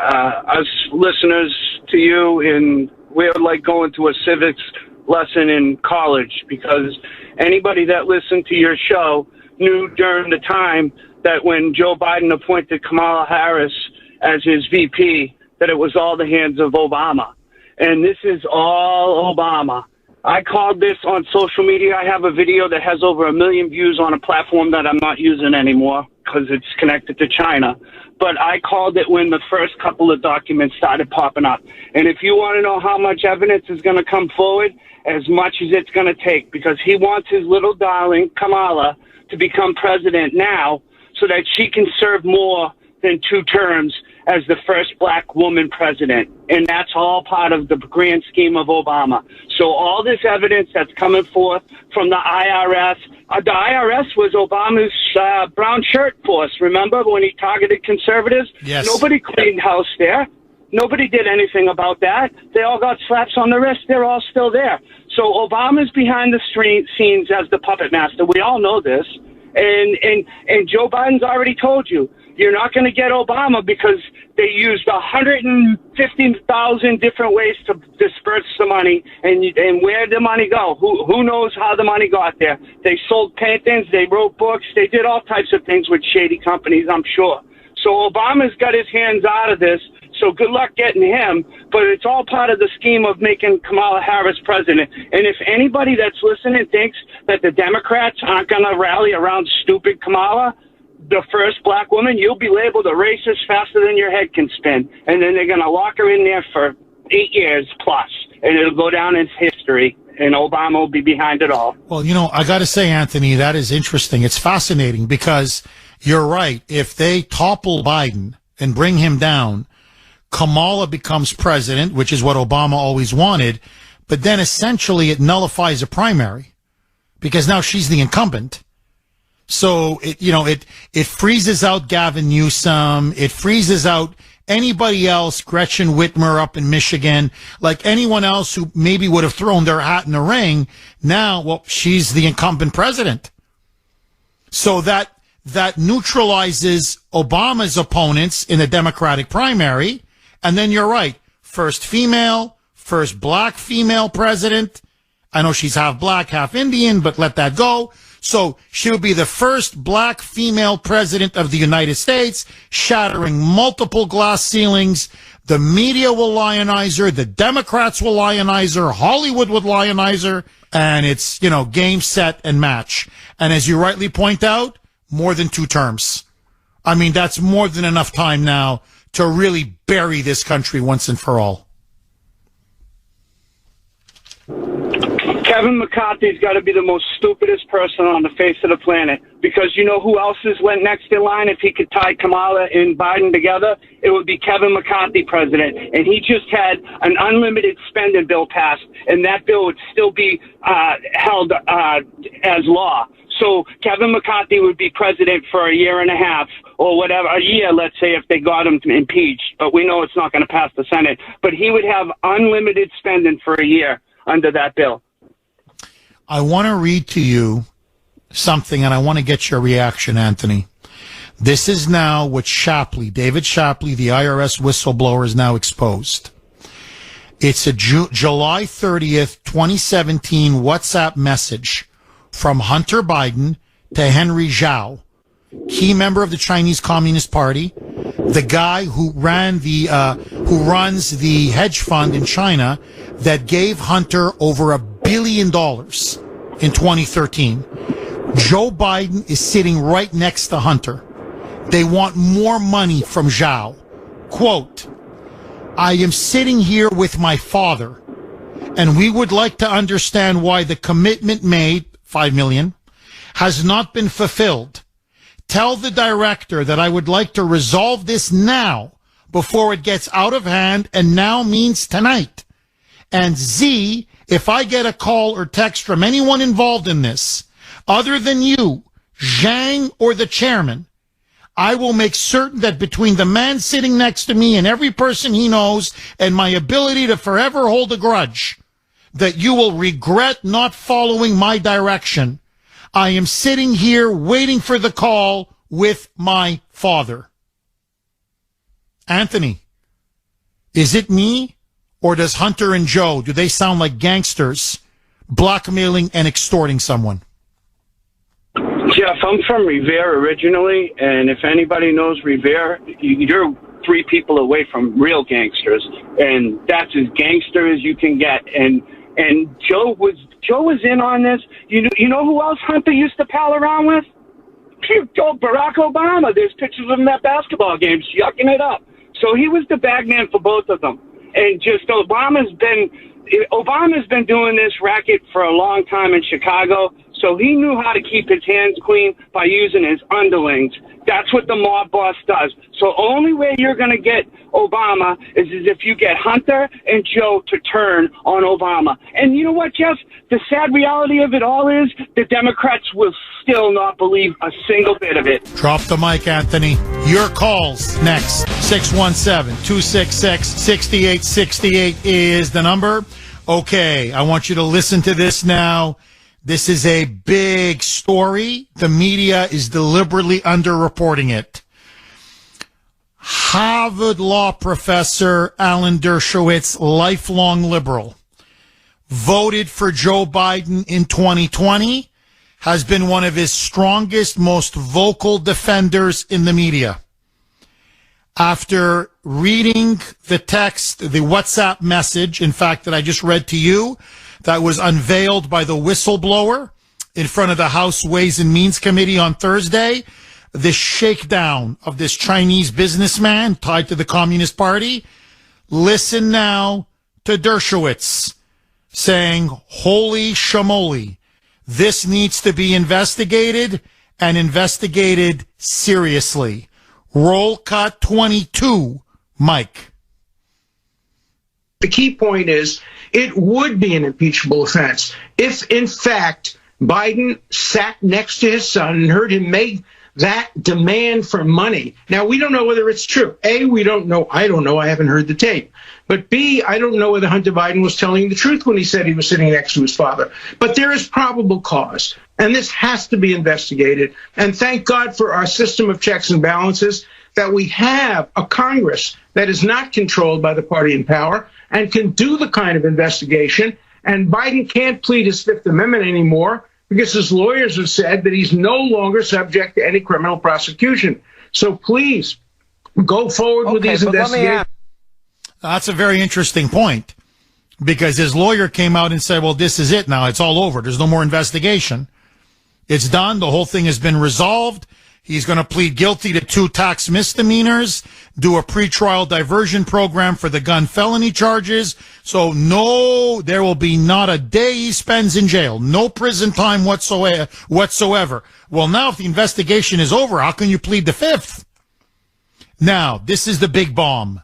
Listen now to Dershowitz. Because if Dershowitz now says this, Joe Biden could be in big trouble. Roll cut 22A, Mike. If the evidence that has produced so far against Joe Biden is true, and I don't know that it's true, I hope it's not true, I voted for him, but if it's true, if he was sitting there while his son said, basically send me the money or else there'll be consequences, that would be an impeachable offense. That would be the crime of bribery. They got him. They got him. When Dershowitz is telling you this would be bribery, this would be a high crime and misdemeanor, this is more than impeachable, Biden is in trouble. Big trouble. Now, Congresswoman Nancy Mace from South Carolina, she has been very reluctant to go after Biden, very reluctant to push for impeachment, she's a moderate. She's certainly no conservative. Listen now to her. This is what I'm saying. There is now a rebellion brewing among the Republican rank and file in Congress. Listen now to Nancy Mace saying, you know what? If the FBI is as corrupt as we know it is, and the DOJ is as corrupt as it is under Garland, we may have no choice.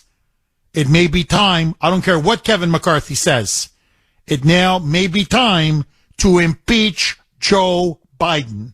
Roll cut 23, Mike.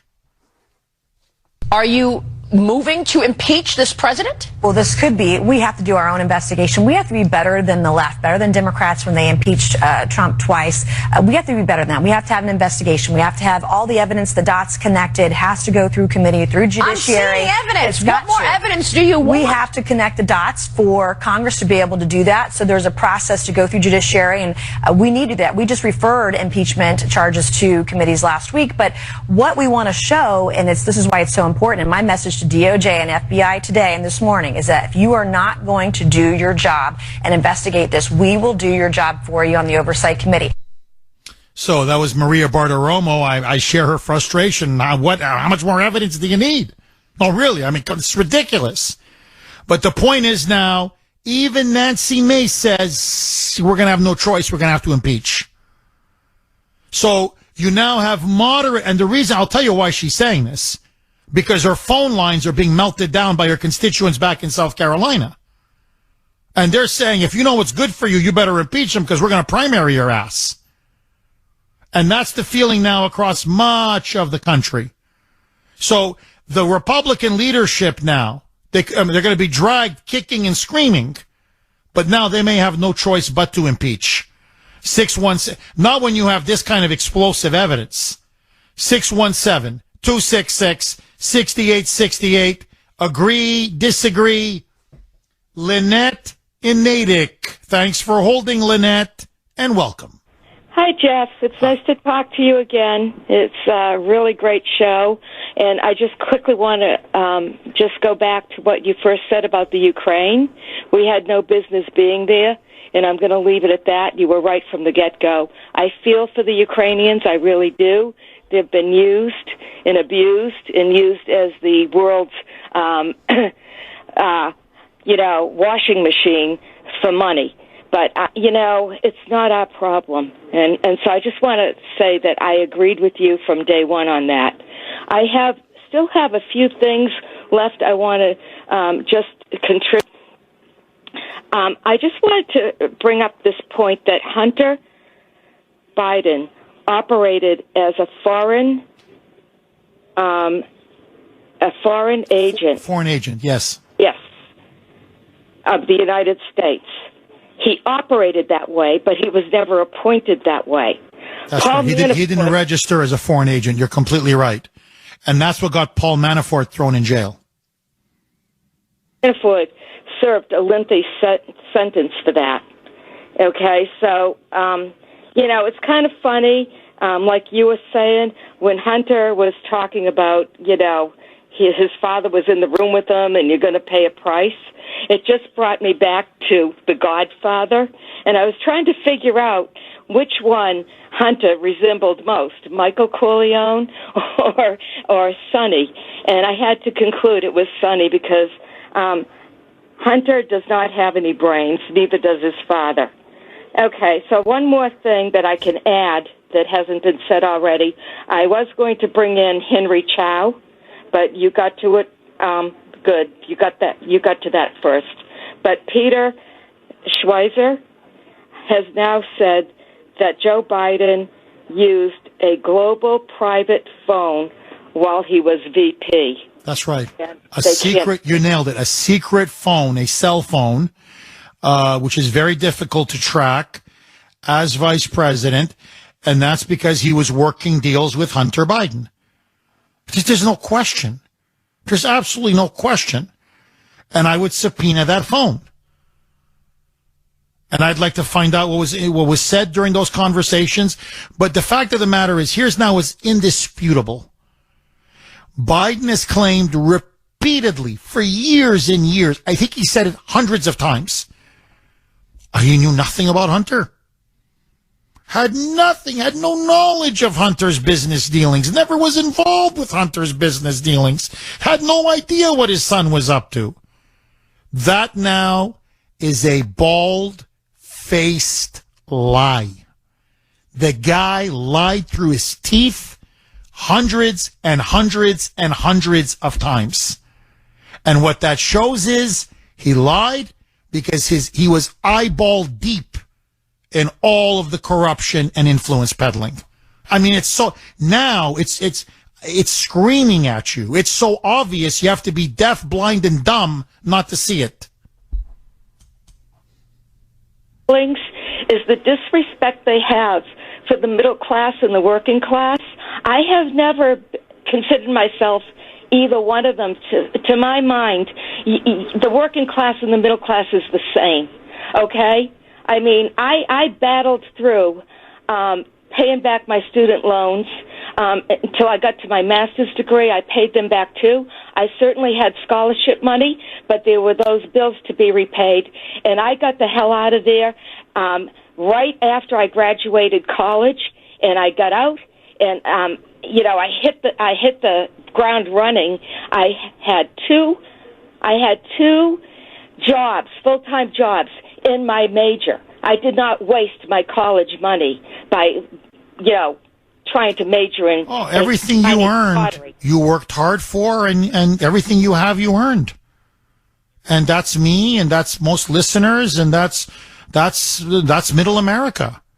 And instead, look at these two. Shysters, grifters, criminals, gangsters. Send me the $5 million, or my father will make you pay. He's a thug.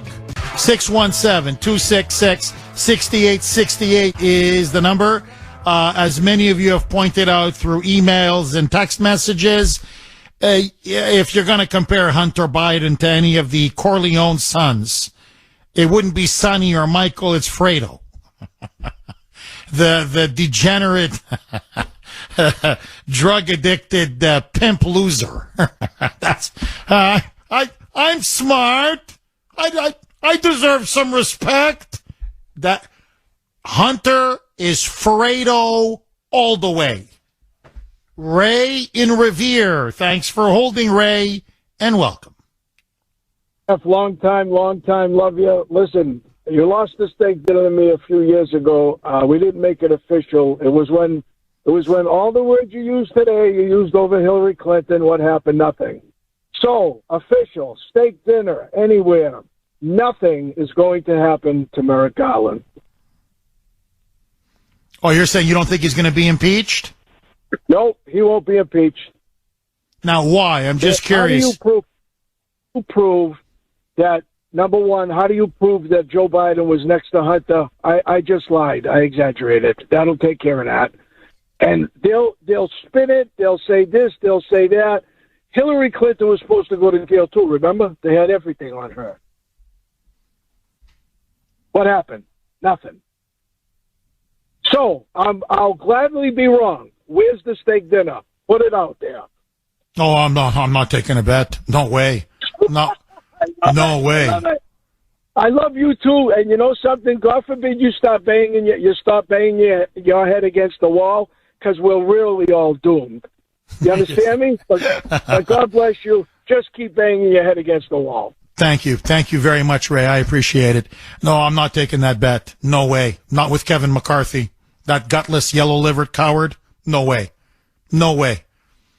Now, I mean, there's a lot. I mean, on Shapley and all those emails and documents, and I mean, they've got Garland lying under oath. I mean, they've got him. So, they've got grounds, but will they have the guts to do it? Look, they let Hillary walk. They're still letting Biden walk. They let Hunter walks for now anyway. So we'll see what happens. We'll see. I'm just hoping that we can put enough pressure, shame them, and eventually enough of them will just say, you know what? Do something. Have some courage. Have some patriotism. Stand up and fight for once in your life. 617-266-6868 is the number. Russ in Rochester. Thanks for holding, Russ, and welcome. Good morning, Jeff. As usual, a great show. Thank you. And I think you're right. We should be flooding the phone lines of Kevin McCarthy to put pressure on that spineless person. But the main reason I called for is, if you want to know what's going to happen to Biden, what did Trump say a while ago? What was going to happen to Biden? He said he was going to go out on the 25th Amendment. And I think that's what's going to happen, because that's going to give him an out as far as being prosecuted, because now he's going to play the dementia card. I don't remember. I don't know this. And again, if people want to know, as far as I'm concerned, if people want to know what's coming up, listen to Donald J. Trump, because his record is impeccable as far as predicting stuff, because he knows. And what I really think, and I know most people are going to hear what I'm saying, and they're going to say this guy's a crackpot. But I think what's really happened is, I think Trump has perpetrated the greatest sting operation this country has ever seen. And what I mean by that is that he's the bait. He's using himself as the bait so they can come after him. And that's why he said, I'll take all your slings and arrows. And that's why on his taxes, he fought it all the way to the Supreme Court, knowing he was going to lose, but he wants to set precedents. So when the tables are turning, and you can see the house of cards are slowly crumbling, and everything that they've done and everything that Trump is predicting and setting traps for, they're falling into it. Just the same thing with Bragg. The first time in the history of this country that they've set a precedent to try to indict a president and a former president. So, there's a plan in place, because, again, Trump could not go 7 years without being convicted of anything if there wasn't something bigger than just him. Well, Russ, I got to tell you, I mean, you're making a lot of sense, obviously. The thing I would just say about the Bidens and Trump is predicting that Biden is going to drop out. And you're right. He said he's going to they'll invoke the 25th Amendment. Like Vinny the Chin, that famous gangster. I'm just too demented now. I can't speak. I can't hear. I can't remember. And but before he leaves, he will pardon himself, Hunter, and his entire crime family. But what I do find interesting now is they're starting to report all of this on Biden. They held off. The Praetorian Guard, and that's what the media is. They protect him, shield him. Now it's all coming out. What the whistleblower is saying, this message between Hunter and Joe to this Chinese businessman, Henry Zhao, it's all now. It's all coming out. So it's almost like the media is saying, you know what? Let's pave the way now for Kamala. So all those Biden voters who said, no, Joe's not a crook, Joe's not corrupt, now they're waking up to a different coverage. Now it turns out they voted for a gangster, a criminal, and a traitor. To me, I don't know how you live with yourself after this. You voted for a Benedict Arnold. But anyway, like a cheap suit, they used Biden. They used him as long as they could. And now they're just going to discard him. And we'll see if that happens. But if the Republicans want to take him out, they can impeach him 6 ways to Sunday. They've got him. They've got him on Burisma. They've got him on Ukraine. They've got Garland lying under oath. They've got him on the sweetheart deal with Hunter Biden. They've got him on obstruction of justice, bribery, corruption, treason. Across the board. They can indict this guy on 6-7 counts easy if they wanted.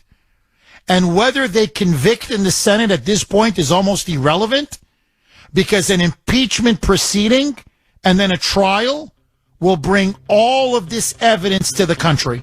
The public will no longer be able to ignore it. And they're going to look at this guy and look at his criminal family and say, we let them into the White House? And Biden's numbers will implode. Politically, he's finished.